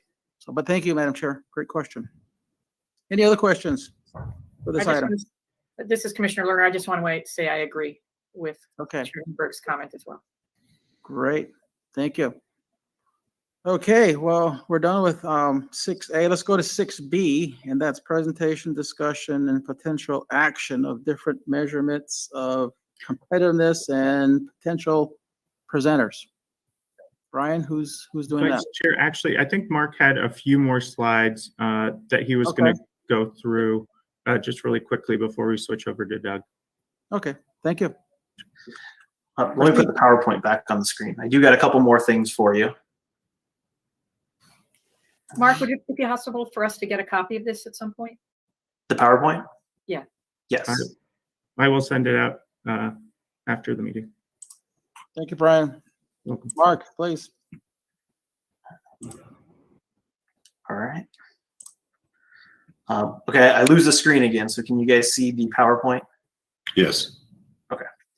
The other thing you notice on the schedule from the previous couple slides was the socioeconomic report. We turned that into a web app so that way you guys can consume it and the public can consume it very easily. It is a Esri web app builder application. So it's a dynamic web application that people can go to. It's on your desktop, your phone, your tablet, same thing as the survey. It's a responsive layout. So however you want to view it, you can. And the same process, it's available on the web 24/7, 365. So people can view it at their pleasure. The data that's included in the report are these pieces. CVAP is citizen voting age population. So we have the term defined. We have Latino CVAP, Asian CVAP, Black CVAP, White CVAP, the minority CVAP, Native American CVAP, rental/renter housing, other languages at home, renter housing, multifamily housing, education of a bachelor's or higher, household income above 75,000 or greater, the percentage of speaking Spanish at the home, and the percentage of families with children at the home. And it looks like this. You can go to a bunch of different variables to see what it looks like on the map, on a chloroclef map. And let me give you a demo of it.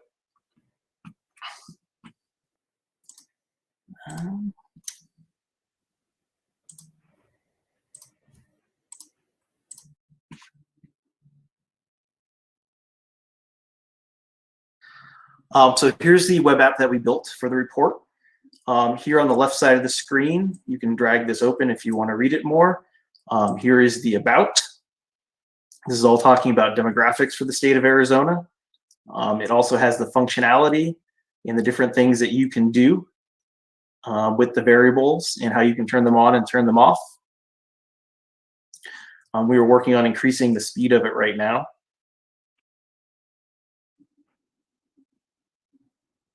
So how do I actually use this? Let me minimize that for right now. Here's the map. You can zoom in to wherever you want to go, or again, you can type the address in here if you want. So if you use the 1100 West Washington example,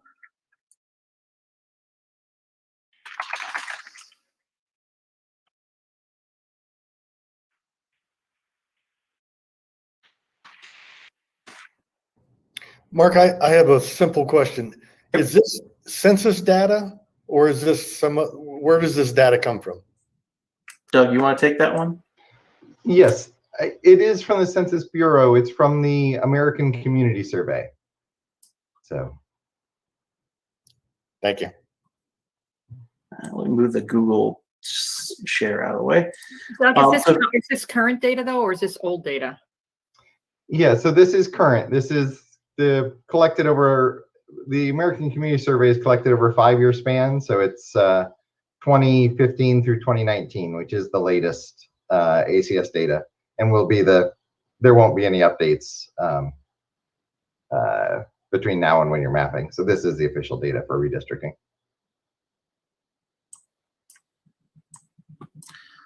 So we'll go down here to Gila Bend. Can zoom into the area. I can hit the demographic variable list, and then I can start to look at the different variables. So if I wanted to look at the Latino CBAP in the area, we can see here's exactly what it looks like for Gila Bend, and you can see the percentage of Latino CBAP from 75 to 100 all the way down to 0 to 25%. And you can see where that starts to break down. You can zoom in closer to see the streets. If you want to change the base map, same thing, you're more than welcome to do that. If we wanted a dark gray canvas so you can just see the colors more, you can. We can turn that off. You can go to any of the other ones in the area. We can zoom out, and you can see that the tiles will change as you zoom out. If we want to look at other variables, we wanted to look at the percentage of children at home. Here's what it looks like in that area. Other languages at home, or speak Spanish at home. Same here with renter-occupied housing or multifamily housing. We can start to see.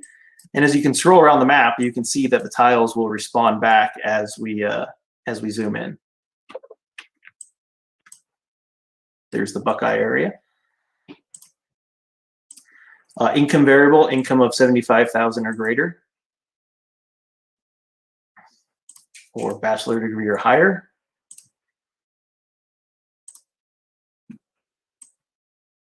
And that is what we have for your social economic report. And this would allow the constituents to actually use this in tangent with your survey. Do we have any questions on this? Mark, can you go back to one of those, because knowing just any one of them that you want, the three dots on the right, what would those tell you? Like if you clicked the first one, because I'm thinking proportions, right? Sometimes you're looking at different proportionality and we need to be conscious of that. So something that might say there's 90%, it might be 90%, but based on a different proportion than something at a smaller population size. When I've used census data in the past, you have to be really conscious of that, or you're misreading what you're seeing. Yes. Let me turn off the one that I have on there right now. Hold on a second. Turn off this one so get a little more variation. You actually brought up a good point, and two things to answer that question. One, if we zoomed into the area here, this is all by census blocks. If I click on it, I can get the pop-up where it tells me what census block it is. the area, the county, and the population that resides there, and the actual percentage number. So you can get the actual data for that area, and you can see that if I guess I can't move out of the map, but you can see the area that it draws around, and the same thing. So if I go back and open this up, and I hit the dots, we can either turn the transparency on, you can zoom up, and show item details. That's what you can do for the 3 dots. But I think the way that you would want to get to the data is find the area that you're looking at and say, oh, this is blue. Let me see what it has to say in the pop-up. Does that help you? Yes, thank you.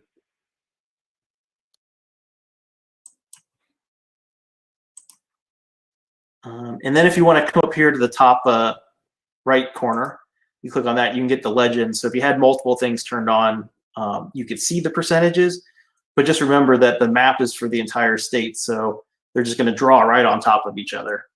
But if you wanted to change the transparency to see through to 2 different layers, you could.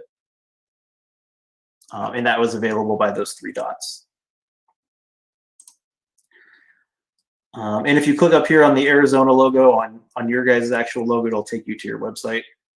I just don't want to click out of it right this second. And if you want to go home, you can click on the home button and it'll take you back out to the state. The one thing to know is that the demographics don't draw at the state level because Arizona is a very large state, and it would take a lot of time to wait for all those tiles to zoom in. So we've limited it to a scale of 1 to 320,000, and it is responsive. So once you hit that actual limit, it will start to draw. And like I said, we're working on improving performance because in the Phoenix area, there's just a lot of data points, and you can see it's a little slower than in some of the other areas. But here it is more at the county-wide level that you could see.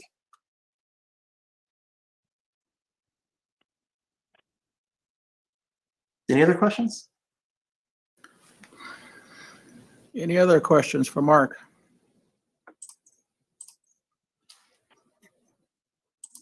If there is none, I got a couple other slides, and then I can turn it over to Doug for his training on competitiveness. Just Mark, when will this be available for us to access or for the public as well? We will get this to Brian with the listening to our survey links. Thank you. You're welcome. Okay, anything else for Mark before I move on to Doug? 2 things.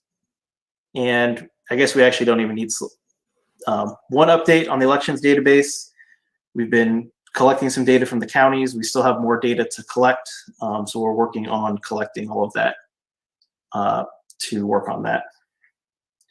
That's a quick update on the elections database and where we stand with that right now. The other piece of the puzzle that I wanted to talk to you guys about was redistricting training. And I know there is a question about training. Right now, it is scheduled for the first week of August. Like I said, when we were doing the agenda, I will send you guys, there are some YouTube links that you could see how the redistricting software works. So you could view that in the meantime until we get to the redistricting training, but your session will be in the first week of August. So any YouTube or anything that you guys view, it is not your official training. That's the update that I have for training. Is there any questions on that? Just as a follow-up on the YouTube links, will you put up some YouTube links for the public as well for the grid maps, so that they can actually, what you showed us here, so the things that you're doing, will you have some YouTube links that the public can then access once you've posted your opportunities for submitting for the community for our first public hearings and then any of these other things? I know it always helps. I can go through them at my own pace. So then when I miss something, I can go back. But I'm checking to see whether all of these things that you're showing us will be available for the public as well as a YouTube link or some kind of link training. For the community of survey interest in the socioeconomic web app, we do have it here in this meeting that the public can view. I can make some YouTube videos of that, going over that. and work with Brian on trying to post it out to YouTube. The original thought, though, was that showing it off in the public meeting and having the record where people could review the meeting would be sort of the online training. But if you would prefer, we could create one separate. It's probably fine what you've done here. I just wasn't thinking through that part. Yeah. The one thing that we do have is for the map stuff is we do have a PDF of it, of some of the things, and explaining what all the icons are, explaining how to actually create a map in the map. So we do have a PDF that if they get stuck, they can click on the link and view the PDF. Mark, just to clarify, when you say for the map stuff, do you mean for the survey or for the socioeconomic site? For the survey. The socioeconomic site is in that About widget that pops up when you load the screen. Thanks, Doug. Yeah, my only concern is that if people want to really be involved, that they have a way to learn how to do it. That's all. However is the best method. I agree with you. Any other questions? Are you done, Mark? I am. So, Doug, you're on. Let's turn to Doug. Doug, you're on. Okay, so I'm going to jump into competitiveness. Let me see if I can share my. Actually, let me make sure I have this ready. And then try to share my screen. Okay. Here we go. Okay, can you see my presentation? Yes? Yes, I can see it. Okay, thank you. Proceed. Okay, so what I want to talk about is competitiveness. Not to define it, but to give you kind of frame the issue and some of the challenges and decisions that you face as you go through the process of adopting these maps. As everyone on the commission and likely everyone in the public is aware, Arizona has this unique requirement in its constitution that one of the criterion is, to the extent practicable, competitive districts should be favored, where to do so would create no significant detriment to the other goals. So obviously there's been a lot of discussion about this, and so I want to put this in context of what does it mean to be a competitive district, and how do you go about identifying and defining those. And again, I'm not going to give you the answer. I'm going to hopefully frame the questions so that you can be thinking about how you want to answer that question as you go forward. Just as what some folks have said in the past, the National Conference of State Legislatures, which does a lot of work on redistricting, a lot of research on redistricting, gathering examples from all the states and talking to a lot of experts in the field. They say one common definition is what's shown here: districts having relatively even partisan balance, making competition between the two major parties more intense. Pretty straightforward, pretty common sense. Professor Michael McDonald, who has worked on this issue in the past, had a similar definition, saying it's districts in which each major party has an equal chance of winning, and in which we don't know before the election who will win. So again, these are fairly common sense definitions. And then figuring out how we put numbers to that is a big question. When you look at challenges, it's the biggest question is how to measure it. You know, what past election results, voter registration data, what comes into your definition of competitiveness. And then we get into added twists that I'll come back to throughout this presentation, which is sometimes when you're creating a competitive district, if you're making a highly competitive district, you're pulling members of one party from one area, members of another party for another area, and you can create a competitive district in the middle, but you might leave those two areas that you pulled from ultra safe for each party. And so one of the questions that comes up throughout this process is, how do you balance that trade-off between making one highly competitive seat if it takes two possibly competitive seats and makes them both safe? What is that balance?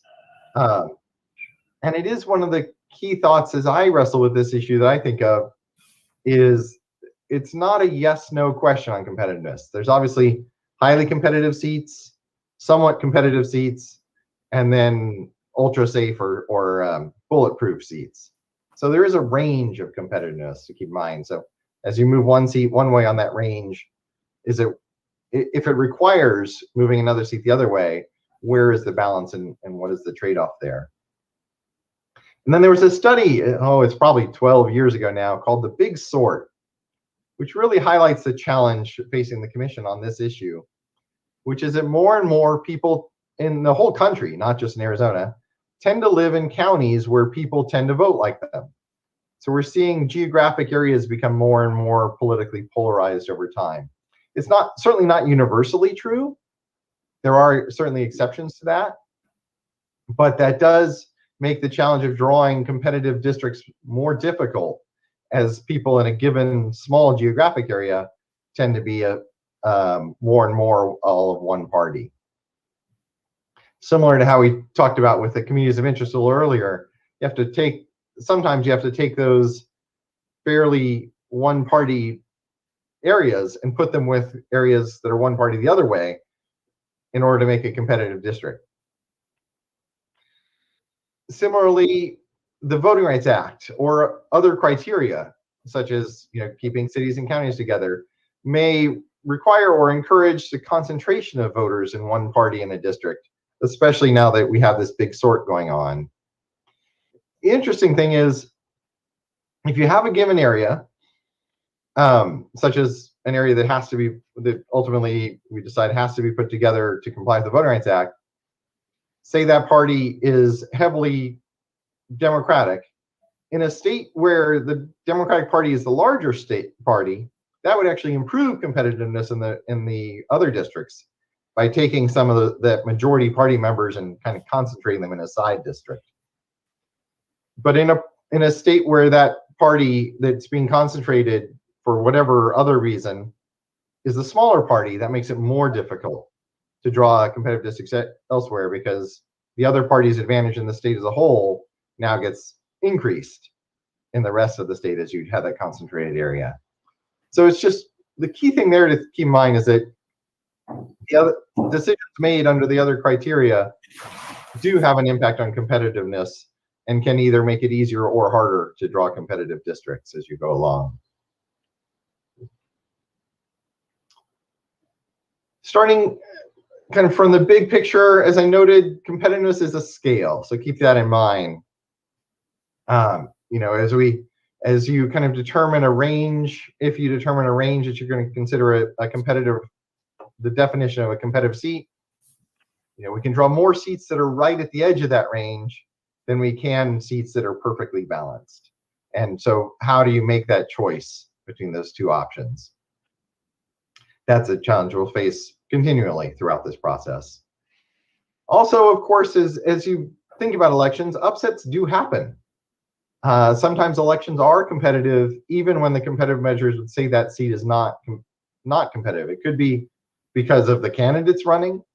It could be some scandal or other major newsworthy event during the campaign. It might just be an unusual year. So defining competitiveness of a district separate from all those factors is a challenge. And the incumbency advantage, which is very hard to define precisely, but which is a clear reality, and or extraordinary candidates I just mentioned, can skew competitiveness data. So one thing that often comes up is people will say, this very popular incumbent is safe every year. We want to see even that incumbent seat become competitive. Well, if that incumbent enjoys, say, a 10% incumbency advantage because they're getting crossover votes who otherwise would vote for the other party, if you make that seat competitive, offsetting that advantage, and that incumbent loses, Well, now you have a seat that's 10 or 12% in favor of the other party and a different incumbent. So you have to be careful of looking at the competitiveness of a district as a district and separating that from, is this seat competitive given who's in it, which is a separate measure and would only be a one-time thing. So this is, you start, hopefully you're starting to get a sense of defining competitiveness is a complicated challenge facing this commission. The goal, however, keeping in mind the big picture down at the bottom here is the key thing, which is if voter preferences change from one election to another, the people who get elected should change as well. I think Arizona has very successfully achieved this. In particular, the country as a whole saw big wave elections from 2006 through 2012. And if you go back and look at those elections, you saw that as the country as a whole went one way or another, Arizona's congressional delegation changed more than just about any state's delegation in the country. So that's the kind of thing you want, is that as voter preferences change, the people elected should change. It won't be a perfect balance, but that's the big picture goal of a competitive seat. Sometimes it's called a responsive seat as well. Now, we've had a couple of interesting developments, and this is where there's a lot more academic literature and a lot more measures for you to consider this time around than there were 10 years ago or 20 years ago. This all kind of triggered back with a federal case, v. Jubileer, if I'm pronouncing it correctly, out of Pennsylvania in 2004, when Justice Kennedy, who was then on the Supreme Court, was the swing vote. And this was a partisan gerrymandering case. He said, well, I'm in the layman's language, obviously not a legal interpretation. More or less, Justice Kennedy's ruling was, well, I could see the court overturning a partisan gerrymander, but I don't like any of the measures that are available. So we need to find a measure that the court could use to identify a partisan gerrymander. More or less, in academic terms, that was a call for papers. And it triggered a ton of academic research and writing on how to identify partisan bias in plans.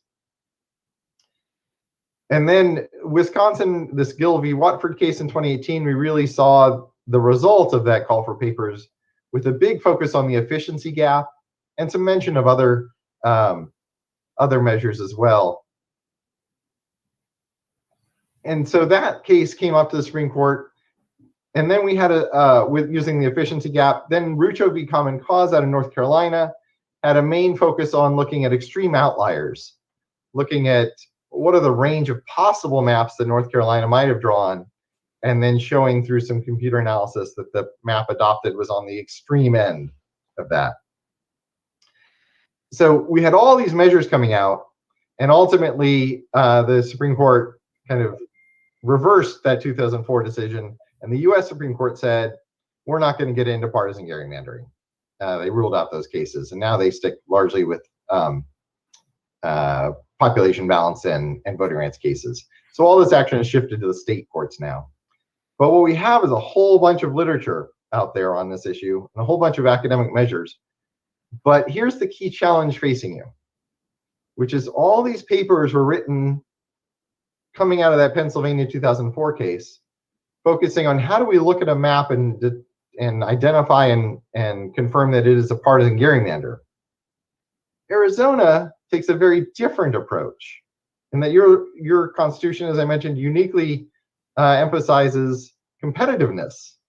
So now we need to look at which, if any, of these new measures can be used the other way around to identify what is a competitive district. And there's a lot of these things out there.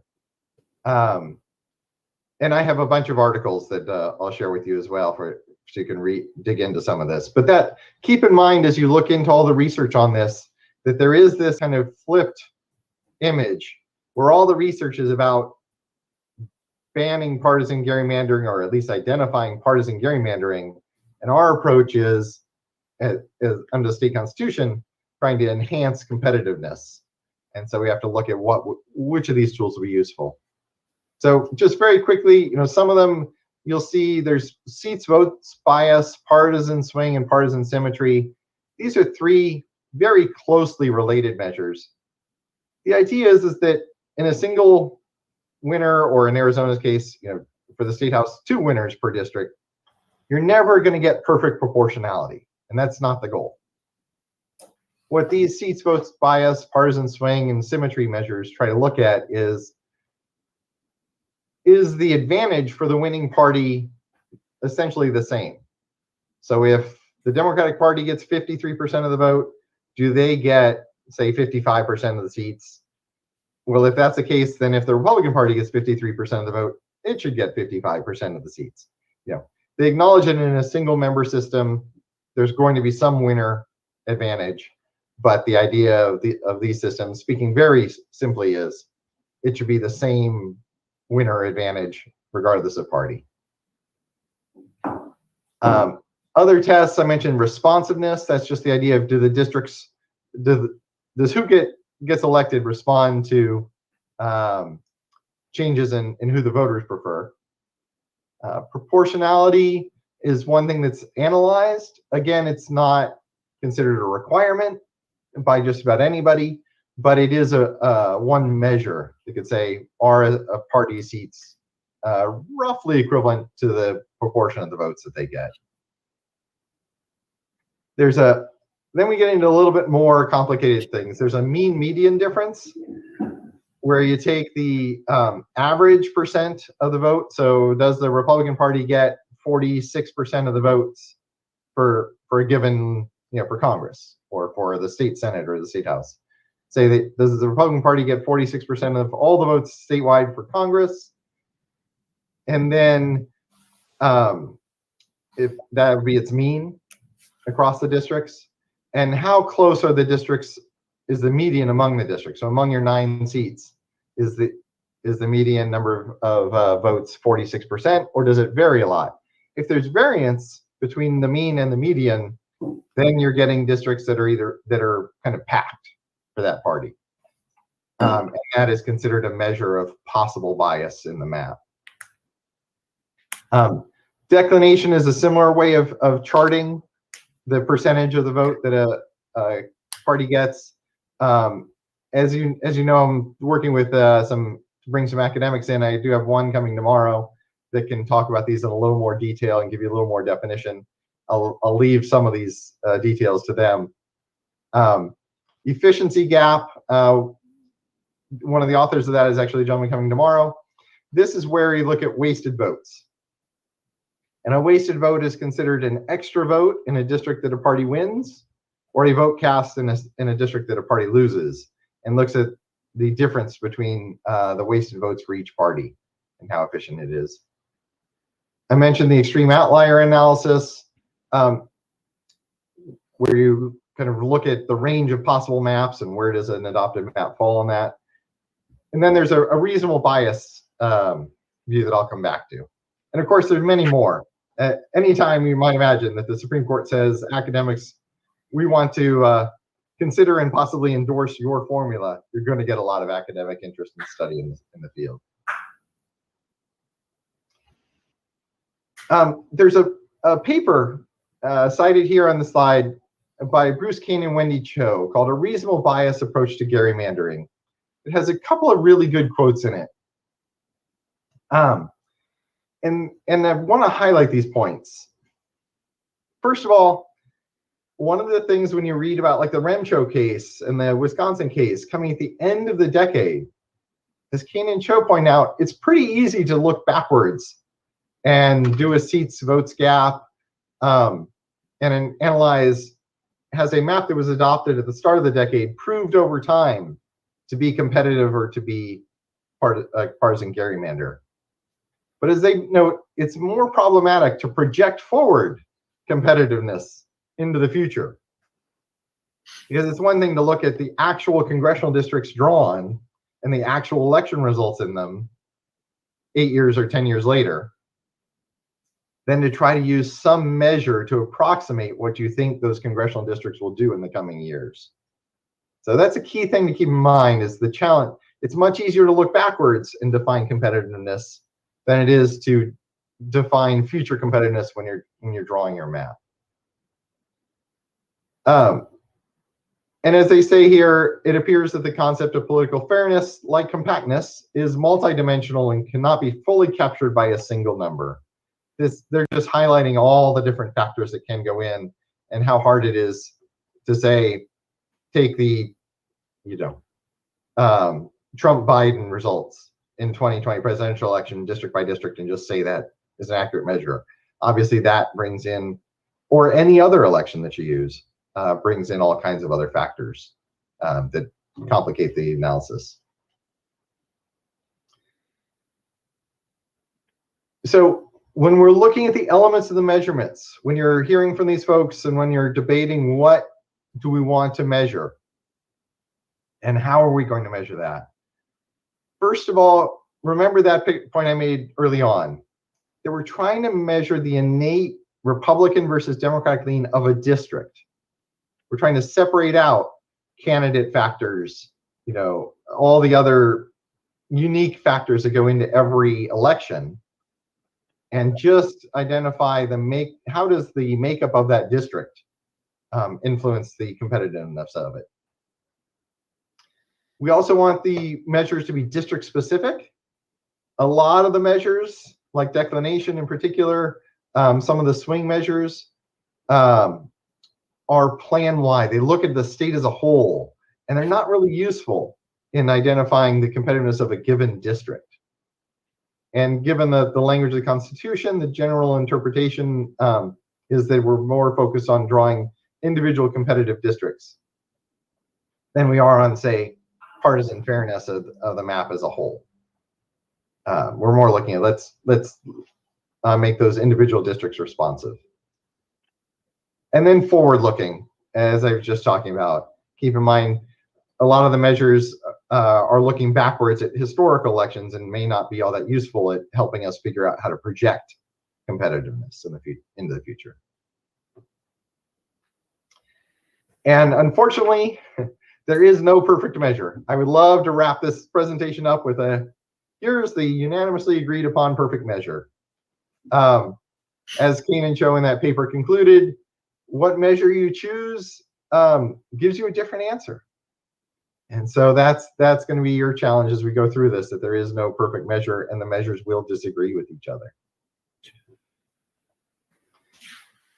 So as we're coming through this, again, some other factors for you to think about as we're wrestling with what measures we're actually going to use to define competitiveness or to evaluate competitiveness through this process.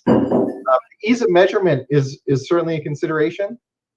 It would be great as residents are drawing their maps for them to, just as they can get a percentage of the district that would be Latino or a percentage of the district that would be renters, for them also to get a competitiveness score live as they're mapping. Some of the measures allow that, some don't. Some would need to, the map would need to be drawn and then sent off for evaluation. Now, one of the nice things is those send off for evaluation systems have gotten much better. The one you're going to hear about tomorrow called Plan Score, the map drawer who's working on their map at home or can actually just export the file and run it and have an answer in a few minutes. They don't have to wait a couple of days like we used to back in 2 decades ago. But given how delayed this is, that time factor is going to be a big consideration of you being able to make these decisions on the fly. So hopefully we'll be able to develop measures and implement them in the system so that they are live. There are bigger picture calculation challenges to be aware of.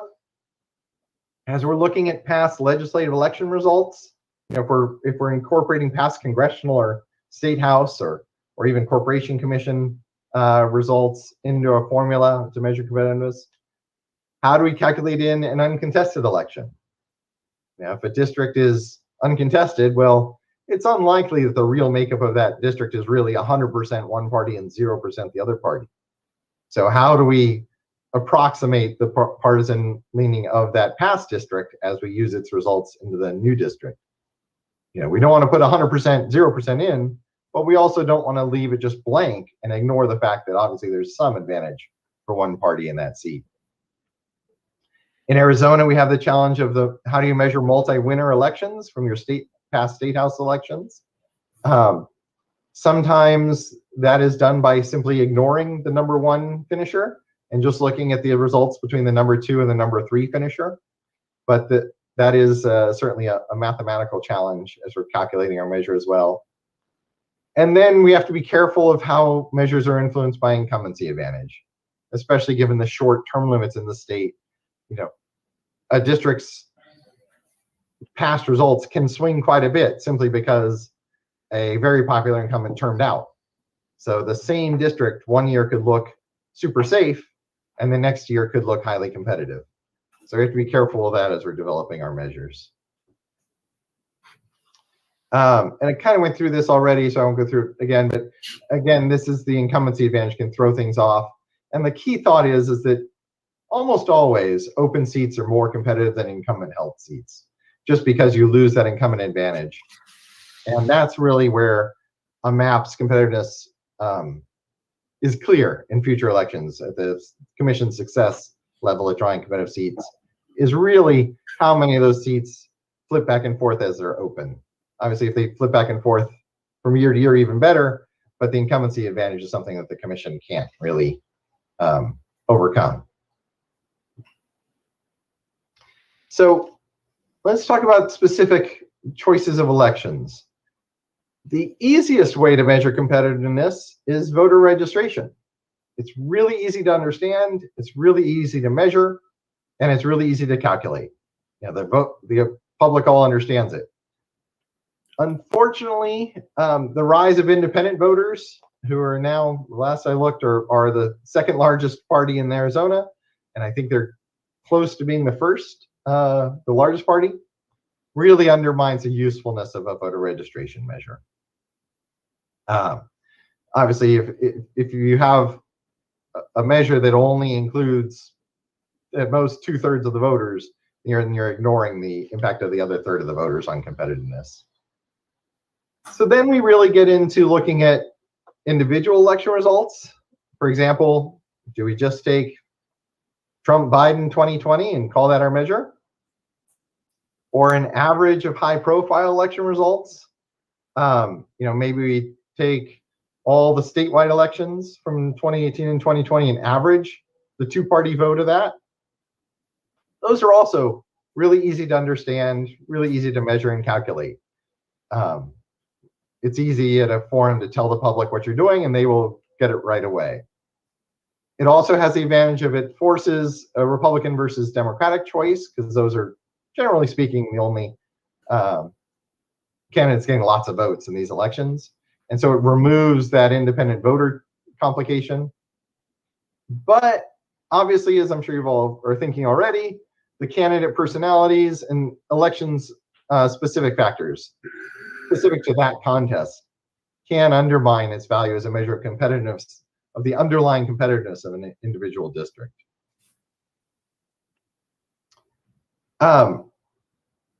What is often used is low-profile statewide elections,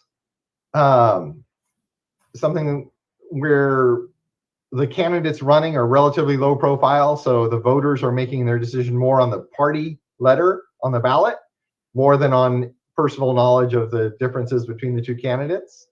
So that gets more of a pure partisan-leaning competitive measure, which is what we want for the districts. But in Arizona and really nationally, there are fewer and fewer of these. In 2001, if you go back and look at the discussions back then, there was a very common measure referred called Arizona Quick and Dirty, which was simply a measure, an average of all the Arizona Corporate Commission elections over 4 years. Back then, especially in the 90s, where the data came from for that measure, the Corporation Commission candidates were fairly anonymous. So people were voting pretty heavily based on just the party registration.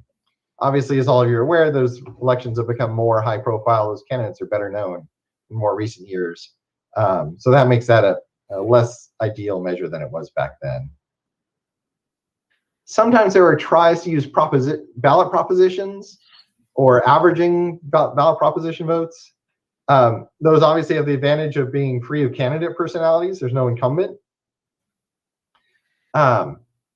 But the challenge is finding ballot measures that are really split on party lines.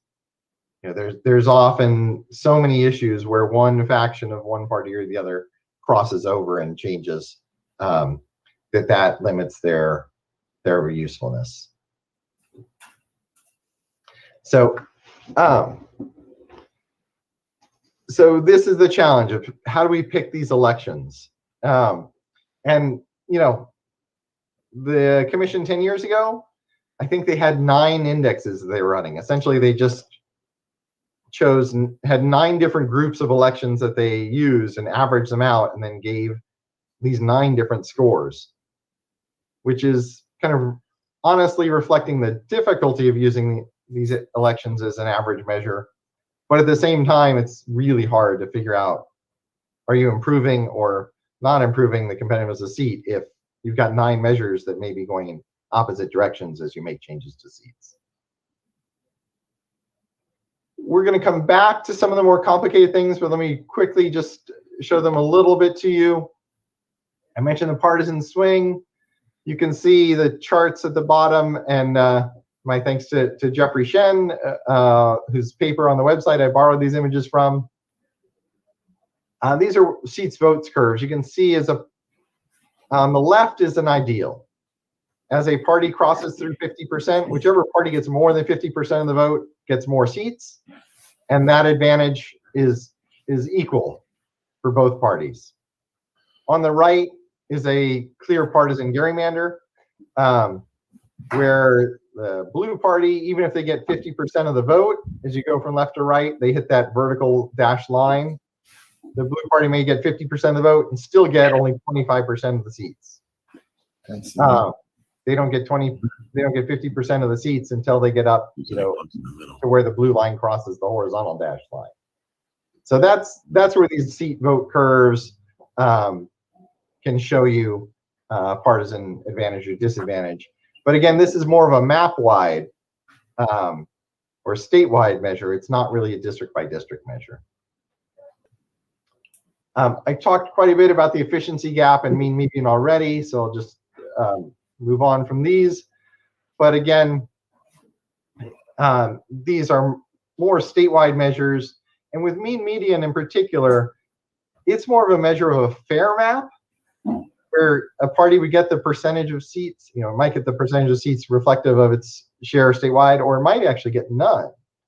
You know, if a perfect mean median, a party could get 48% of the vote statewide, and if it perfectly matched, they get 48% of the vote in every district, and they wouldn't win any.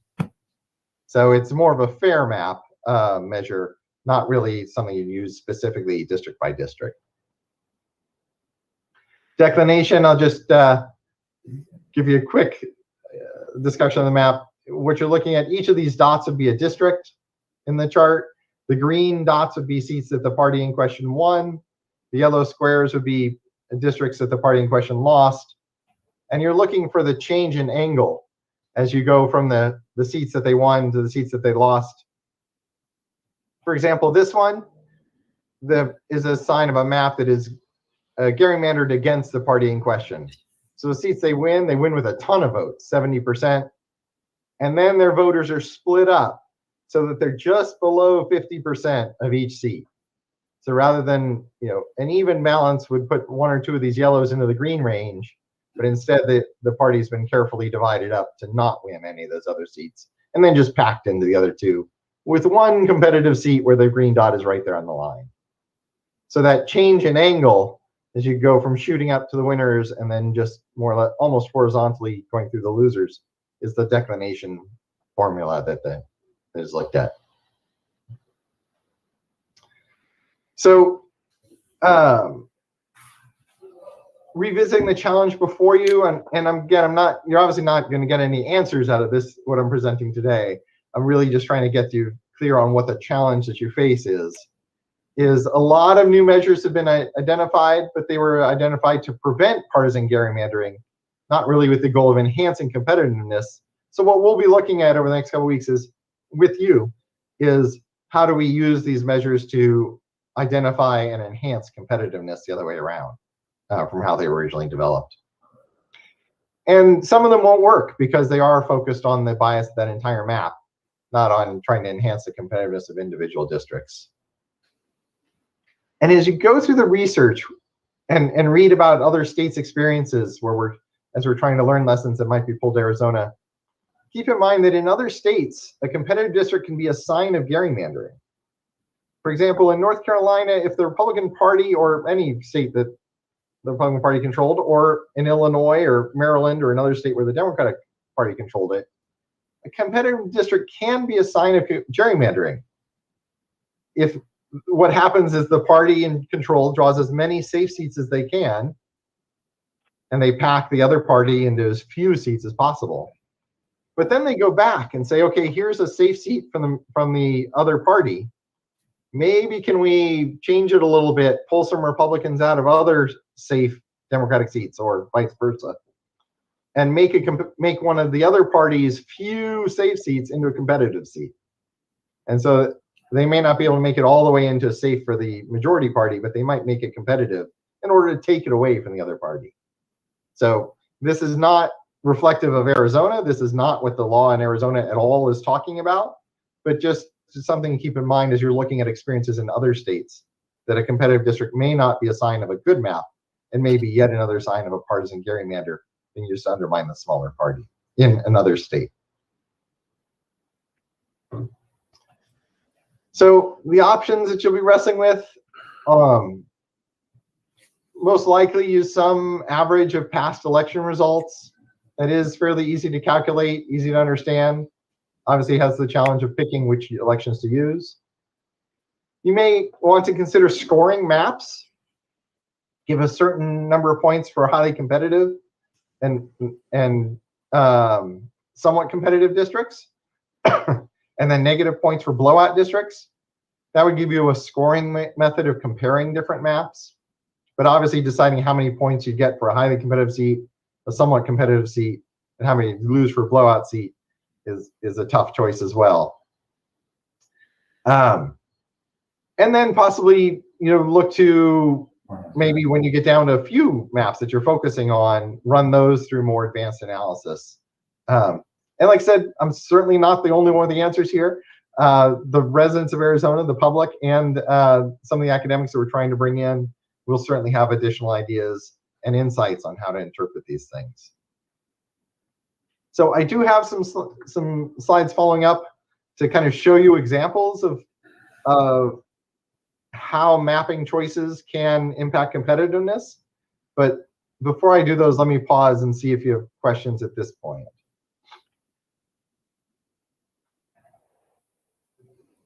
Anything at this point, or should I jump into that too? It's a lot of information, obviously. I say keep going right now. Keep going? Okay. Okay. Let's keep going, Doug. Yeah, this won't take too long, I don't think. Okay. These are more kind of the challenges I was talking about as you're drawing maps and choosing between maps, trying to illustrate them. So I just put together this little chart, somewhat randomly chosen between the purple and orange parties of 50 voters, and overall it's split 27 to 23. As we go into it, and all the dots are arranged the same in all the maps. As you just do a perfectly compact map, you could get, 4 seats that are 6 to 4 with a 2-2 split, and then 1 seat that's 7 to 3 purple. So sometimes you do get somewhat competitive seats that just fall out, even though you don't pay any attention to competitiveness.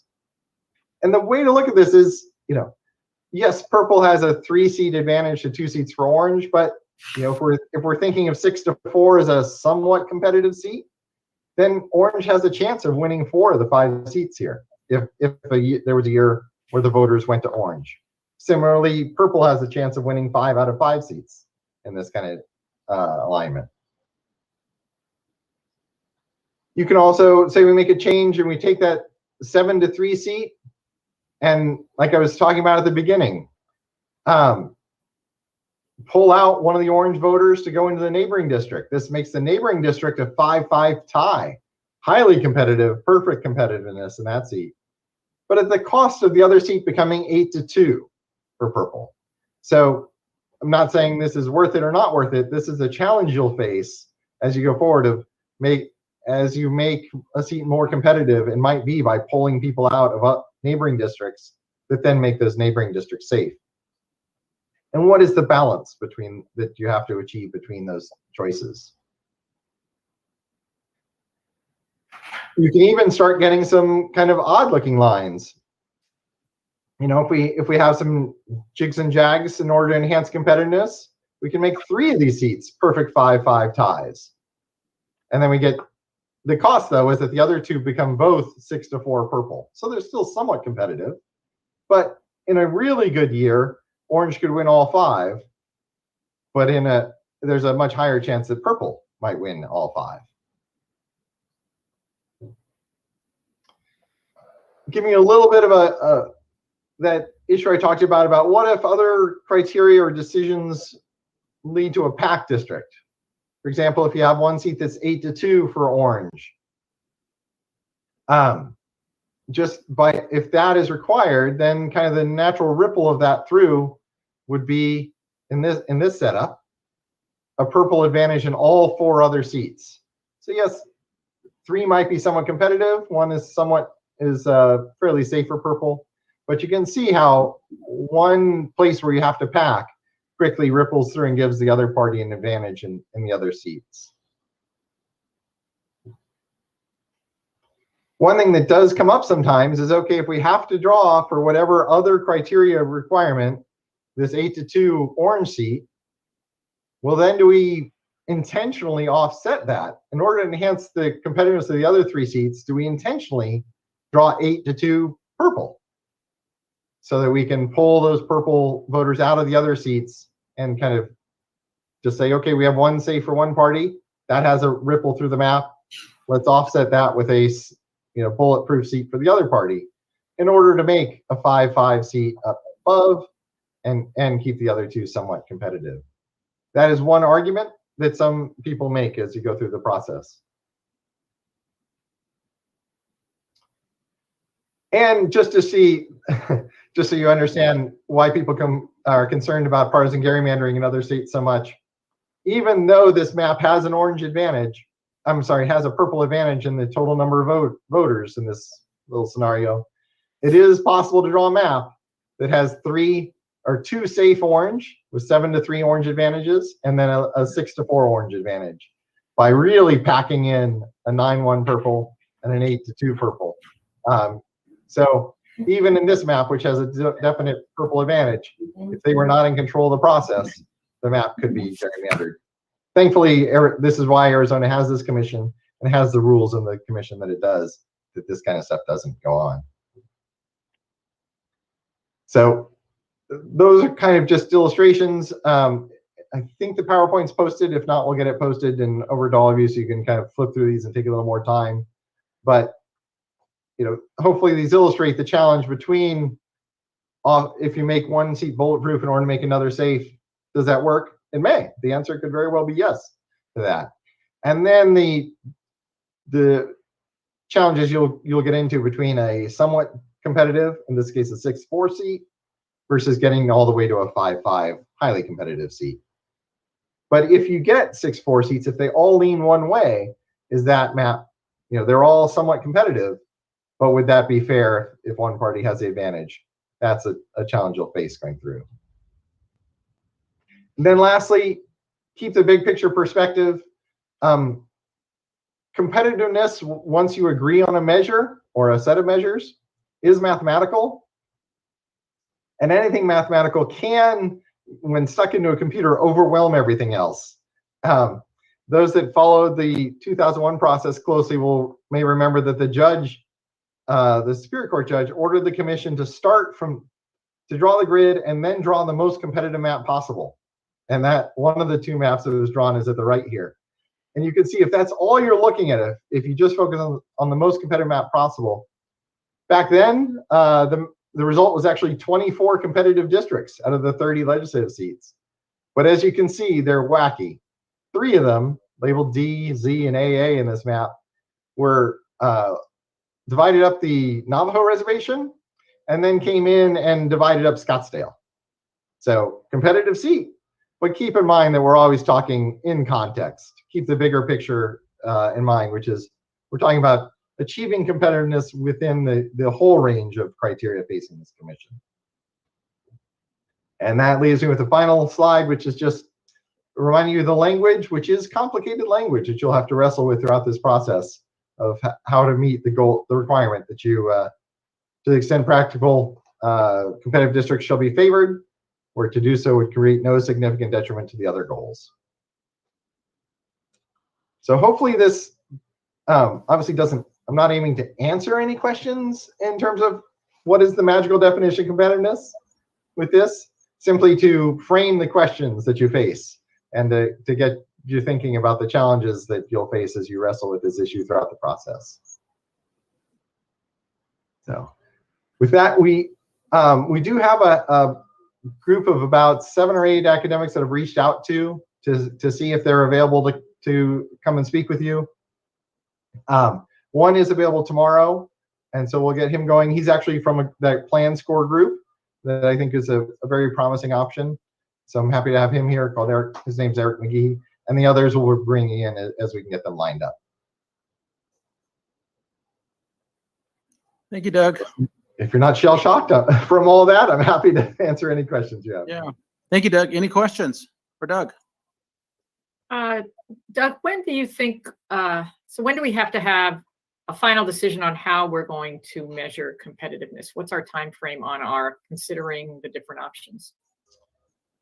So we'd like to have it built into the system when the system goes live. So I think that's around September 10th or September 5th is our goal.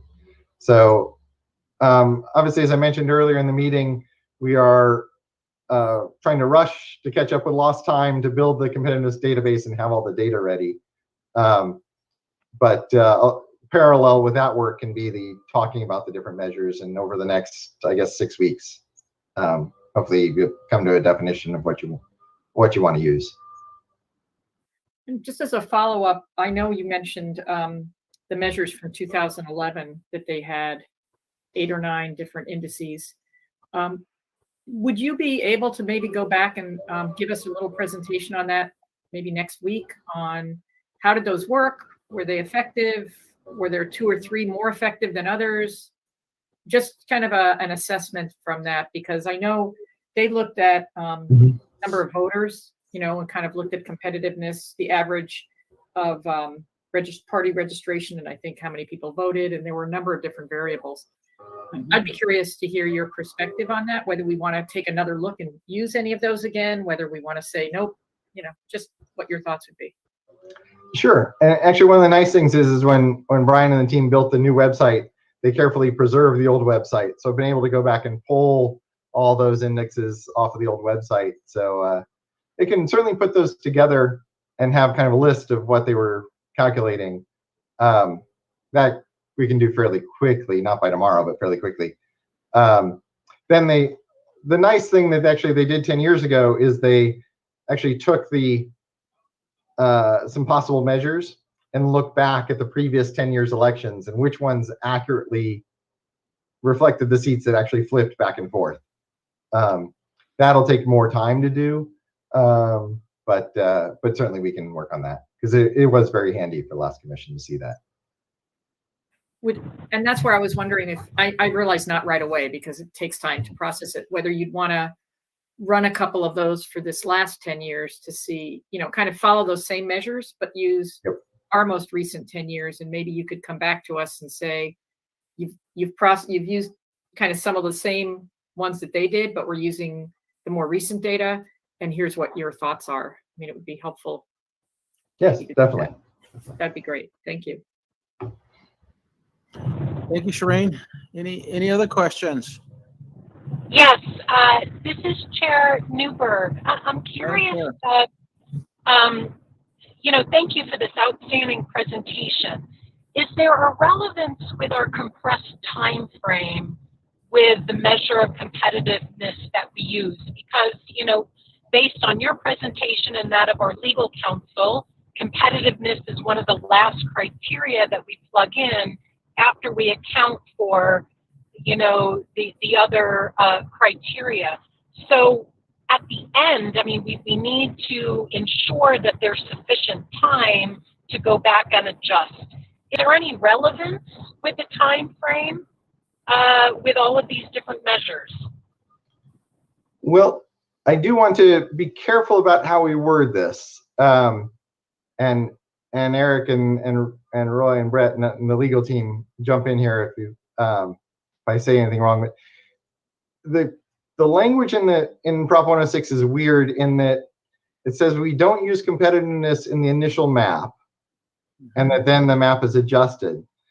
I believe there's consensus that reference to the initial map is the grid map, and so then we would be using competitive data as you develop the draft map, and then as the draft map is revised into the final map. And the issue of that trade-off in the language of the criterion of competitiveness is to be favored as long as there's not significant detriment is a very challenging decision for you to weigh. It is worth noting that the A through F criteria are not prioritized. So just the fact that it's F doesn't mean it's the least important. It's more the language of the individual criteria that play into that. So yes, we wouldn't be using the competitiveness data or a competitiveness measure for drawing the grid, because that's and I believe that's considered the initial map. But then it would jump right in after that. And legal, jump in if I said anything that makes you nervous or that needs to be clarified there. No, this is Roy. You didn't say anything that was concerning. I think there's sort of two separate questions here, maybe that you're getting at, Madam Chair. One is the sort of, given the expedited nature of all this due to the census delays, whether there's a practical issue with selecting some of these measures because of the shortened time frame, versus how the commission will eventually decide to weigh competitiveness vis-a-vis the other factors. And so as to the first question, I think it would be useful, Doug, to know whether any of these particular measures would take too long, for example, to get answers from or pose any kind of practical problems with our timeline. And yes, the former is my question, or the time frame. Thank you. Sure. I think you're exactly right. Things that would have to be sent off and analyzed and returned back in a day or two, you just aren't going to have much time for that, especially when you're down in the final decision phase. So that's where it takes some work, and we're part of the reason to bring in the different folks that have written these is to see how many of them can we incorporate into the system. And I'm certainly not an expert on the math behind all these different calculations. So if they can be incorporated in so that they're calculated live as you move a block, it gives you the competitiveness score. That is going to be a much more useful measure for you as you make your decisions, and something that would have to be, okay, pause, send this off, and then get it back, kind of delay. Just because, as you know, and as we were talking about in detail earlier, your schedule is so compressed due to the delay in the census data. So to follow up on that, does what I'm hearing mean that we potentially, like last time they had 8 or whatever, what if we said, there are 3 competitiveness measures, we're not sure yet which one would work best, or 4 or whatever. If we could come up with something that does it live, like you're saying, then we could have our data run those measures each time and say, it seems like measure 3 seems to be working most consistently in a better way. Is that the kind of thing you're talking about? Yes. And some of the new stuff, like I know in the preliminary talk I had with the professor you're going to hear from tomorrow, the plan score folks, they actually run about 3 or 4 of the different formulas on your averages. So they'll run kind of the swing vote, the partisan swing measures, they'll run the efficiency gap, and they'll run it's something called the King-Groffman Judge-It formula. And they have managed to build that software into this online app called Dave's Redistricting app that you may have heard of. So one of the things I talked to him about just on Friday is I wonder how hard it would be to then build that into the Esri system that we're building. Right now, it's you take your map, you make a shapefile, you stick it on their website, and 10 or 15 minutes later, it gives you back an answer for all of those calculations of your averages, which is nice, but a delay. It would be really nice if we can find a way to build it in. I just don't know if that's going to be possible. But the averages, essentially what they used 10 years ago and what the commission used 20 years ago to, especially later on, was simply, here's 6 elections we're going to average, here's 3 elections we're going to average, and just a whole bunch of averages that obviously, as you say, are reported instantaneously by the system. And that's nice. And I think you're right. As you go along, you'll get a sense of which ones seem to be the outlier averages that are probably an indication of incumbency or candidate factors that make it not as good a measure as the others. I don't think a 15-minute delay is too bad. It would be a few day delay though. Right. Yeah. Mm-hmm. Okay, any more questions for Doug? Mr. Vice Chair, this is Eric in the legal room. I just want to point out to the commission that the schedule that we tentatively adopted today has us making this competitiveness method selection by August 3rd. So that's a good 4 to 5 weeks prior to the September 10th date that Doug mentioned. So I think based on the discussion earlier today, we have room to move that date, but I just wanted to flag that for the commission that we had already put a bookmark on August 3rd for that decision to be made. That's all I had.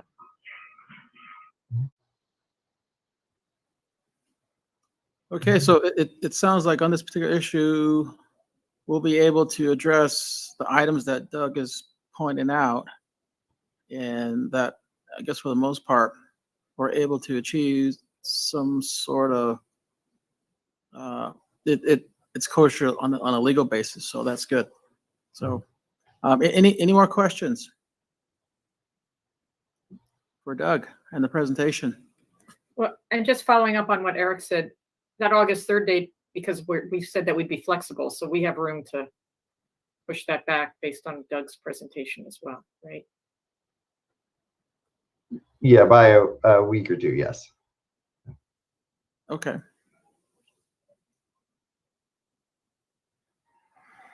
Okay, any other points on this, Mark and Doug? And this basically, we're on item 6. We talked about the timelines, and then this is the competitiveness issue. So we're good? Yep. Okay, let's move on then to item number 7, and that's discussion and possible action of proposed revised travel schedule. And so I will turn it over to you, Brian.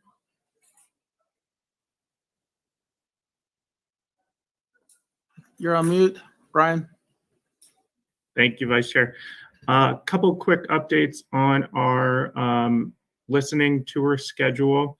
In order to give the public a little more space, we're moving from Phoenix City Council chambers to the Phoenix Convention Center in the South Building. That's for our Sunday, July 5th and 25th meeting. All that is on our website. We've also confirmed our last meeting for this round, which will be August 9th at the Mesa Convention Center. All of those dates are on our website. I'll also send around an updated schedule to folks who have signed up for a newsletter to make sure that they have the most accurate dates. But those are really the only changes at this moment. Okay, colleagues, I'm sure you're well aware of the travel schedule. Are you comfortable with the locations? I know that I did see, and my apologies for missing the earlier part of the meeting. There was some public feedback about adding a location in the Yuma area. I don't know if that was raised. I think the San Luis district, as I'm being as I recall. And so has that been brought to your attention, Brian? And have we discussed that? Is that something that we need to think through since we're Yes. talking about schedule? Thanks, Vice Chair. It is originally San Luis was on our schedule. We were hoping that we'd be able to do one there this time around. But when we were trying to get out into the communities and get into rural areas as much as possible, San Luis is only about 20, 30 minutes, miles from Yuma. We're holding our first meeting down there pretty far south. And we did, if referring back to the schedule we looked at earlier, we have 2 more rounds of public hearings. So I'm sure that we'll make our way back to Yuma, and San Luis is at the top of our list for future locations. Well, we'll make it a point to get there. So thank you, Brian. Colleagues, did you have any additional last minute questions on this? I know we're meeting tomorrow, but we start Friday. So hopefully when we get the schedule out, we don't make any changes and that's set. So any comments, commissioners?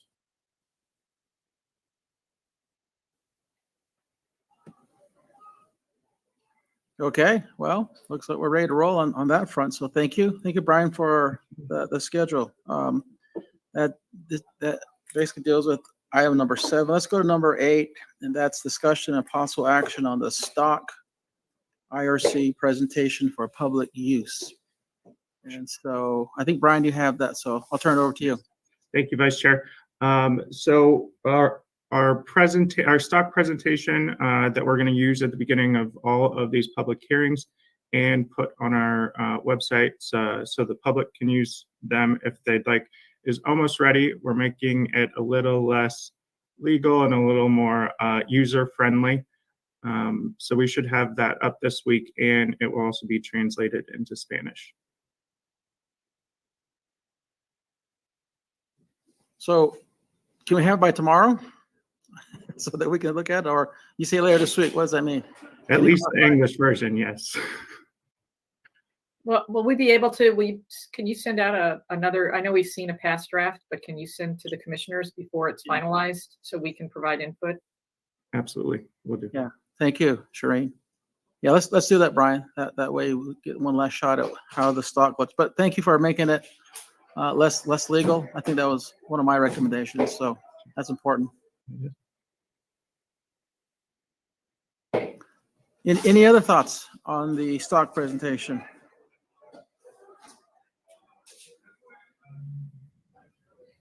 Okay, well, there being none, let's move on to item number 9, and that's discussion of possible action on the information received by the privacy differential presentation that we had last week. And that includes the census data, census delays, and ways to mitigate its disruption.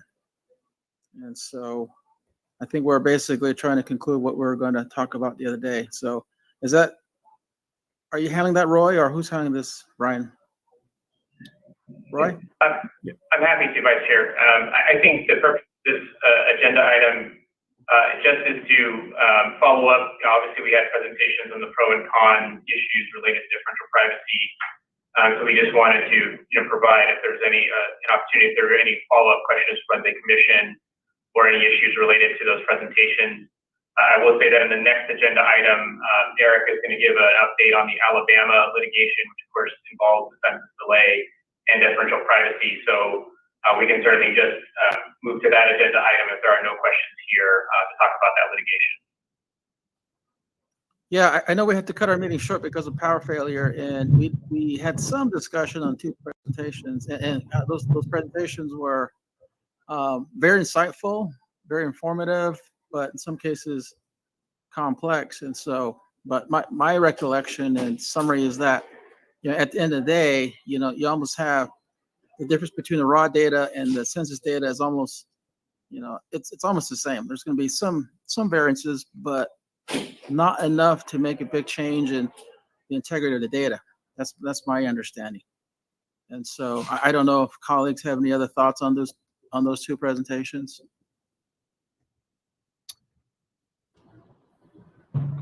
This is Chair Newberg. I would like, again, as we mentioned last week, I thought the presentations were excellent. And especially with the epsilon value being so high. And, I remember the 20,000 population level that Dr. Dushan, emphasized. And given that the smallest legislative district is multifold over that, I was left much more comfortable.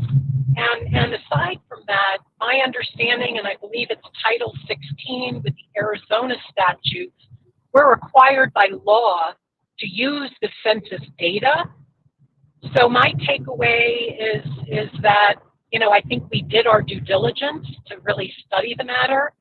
And I think, we can be as comfortable as we possibly can using the census data, and I'm not sure we have any other choice.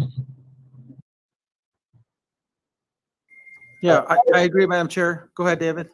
Yeah, I agree totally with that. I think we will receive the census data and we have no choice but to use it. And I think we can be very comfortable using it. I agree as well. Shireen. Doug?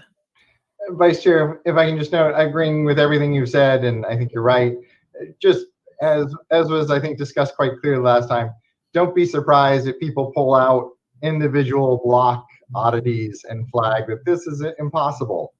I'm glad you've done your due diligence. You now understand the issue and realize that, yes, there will be some impossible numbers in some of the blocks because of this differential privacy. But it all, as you've just discussed accurately, it all washes out in the higher level. But just so folks are not surprised if residents find, 2 more adults than there are total people in a given block. There are some weirdness that will happen at the block level, but not at the district level. Thank you. Commissioner York, my apologies. I agree. You agree? Okay.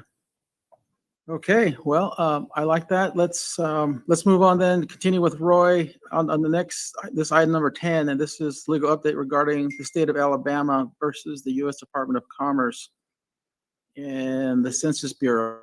I did see the information that you sent, Doug, and I'm sorry, Roy. Can you expand on that and give us an update? I'm sorry, do we need a motion, by the way, for this about the differential, or can we just say because we all said, okay, we're good? I don't know what's required. I think we're good unless we would take a motion going in a different direction. So I don't think we need to do anything. Yeah, I agree, and we'll make that call.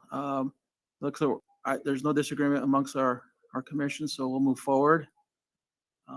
It's probably still could be an open item, but it looks like we've done our due diligence, as the chairwoman said, and it's something that we have to use. And I think we'll hear from Roy that'll further add clarification to the use of the data. So I'll turn it over to you, Roy, and talk about the Alabama case. Thank you, Mr. Vice Chair. As I mentioned, we had a decision at the district court level in Alabama, and so I'm going to turn it over to Eric to give us a description of that and where that litigation stands. Hi, good morning, all. I'll just summarize. The Alabama decision came down after our last meeting where we had full power, and it won't change anything we're going to do here in the next couple months. As you may recall, there were 2 main claims in that lawsuit. One was about the delay in census data coming, 4 or 5 months after what statute requires. And the other component of the lawsuit was about the use of differential privacy. On the census delay aspect, the court essentially said that it doesn't have a role to play here. At oral argument, the plaintiffs basically asked that the data be moved up to July 31st. And given that the actual data is going to be coming on August 16th, which has been reinforced several times by the Census Bureau publicly, including in the Ohio case, I think the court just collectively shrugged its shoulders that it was an inappropriate remedy to grant preliminary injunctive relief to force the Bureau to deliver the data 2.5 weeks earlier than it is promised to do. So the court didn't dismiss those delay claims, but by refusing to enter a preliminary injunction, those claims probably won't go anywhere in the future. The more important aspect is about differential privacy, and the court essentially said there's no injury yet for them to act on. The plaintiffs in this case, beyond the state of Alabama, its state claims didn't go anywhere, but there are several individual plaintiffs that claim that the use of differential privacy would affect their rights. For example, diluting their voting rights, losing federal funding, etc. And the court concluded that those plaintiffs had not yet proved any injury that the court could act upon. And since the data hasn't come out yet, the claim isn't even right. So injury in fact and rightness are two key components of what's called standing. And the court held that the plaintiffs didn't have standing on 3 of their claims. So they can come back later on and re-allege these claims after the differential privacy has been applied. But for now, those claims are dismissed without prejudice, so they can be refiled. There was one legal claim that remained alive, and that was that the use of differential privacy and the way the Census Bureau went about reaching its decision was, quote, arbitrary and capricious. That's a claim that plaintiffs can bring under the Administrative Procedures Act, but the court essentially held that the plaintiffs waited too long to make that argument. The differential privacy policy was announced beginning way back in 2017, 2018, and the court essentially said that the plaintiffs slept on their rights, and their lack of diligence in bringing that claim is something that a court will evaluate in assessing whether to enter a preliminary injunction. And since that delay was unreasonable in the court's opinion, the court refused to enter a preliminary injunction. Again, that claim is still alive. They can later prove at trial that the policy or the decision-making process that the Bureau used was arbitrary and capricious, but that trial wouldn't occur for potentially a year or more. So the bottom line here is the court refused to enter a preliminary injunction, and as a result, the Census Bureau is going to apply differential privacy to the data that will come out on August 16th, and there will likely be no pre-August 16th judicial remedy that will preclude the Census Bureau from applying the differential privacy measurement to the data, and any lawsuits that will result from this will have to come after that data has been delivered and likely based on actual evidence that that data hurt a particular group, and then they can bring these claims again. But for now, I don't see any impediments to the Bureau producing their legacy data on August 16th with differential privacy applied. I'm happy to answer any questions if you have them. Any questions, commissioners, on this issue? It sounds to me, as we get closer to August 16th, that the data is the data, and so the differential factoring, I guess, is still an open issue. But we have a responsibility to move forward with the redistricting. So I guess if there's other challenges that happen, would that affect us, Eric or Roy? Say the data comes out and because they're potentially standing with the courts accept another legal challenge, could that hold us up? I suppose it's possible, but it'll depend on the lawsuit, the reach of the plaintiff's claims, the degree of harm they've allegedly identified. So it's really too soon to tell. But I agree with your basic premise, Mr. Vice Chair, that we're locked in at this point, and it's time to get the data and start drawing our maps. Very good. I agree. Any other thoughts, commissioners? Okay, great. All right, that deals with item number 10. Let's move on to item number 11, and that's discussion of future agenda items and the request. And so I think I heard Doug has a person that may be joining us, and does anybody else have anything to add? And Brian, I know we have our agenda for tomorrow, so we'll probably talk about the agenda next week. Any additional items that we need to add or consider?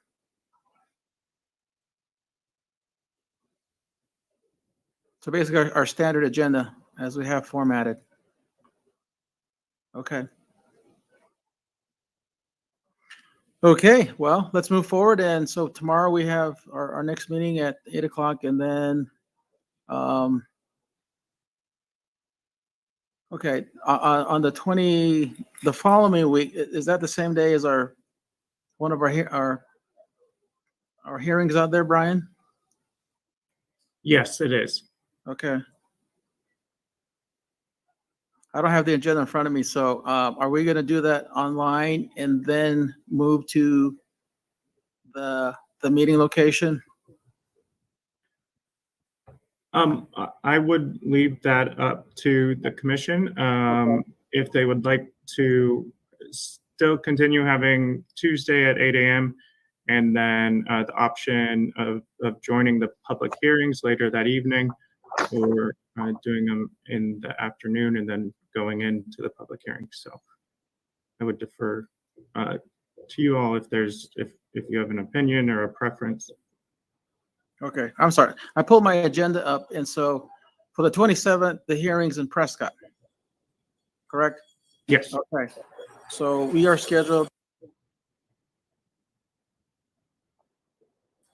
Sorry, I had a number. So we're scheduled for 8 o'clock on the 27th. So my guess is we'll continue to do it by Zoom while people travel. So, okay, any other items to consider on this future items? Okay, that's number 11. Let's go to number 12, announcements. Does anybody have any announcements? Brian, start with you. I don't have any other announcements at this point. Okay. Our mapping consultants, Mark, Doug. No announcements on my side. Nothing for me. Legal, anything from legal? Nothing from us, Mr. Vice Chair. Okay, and commissioners?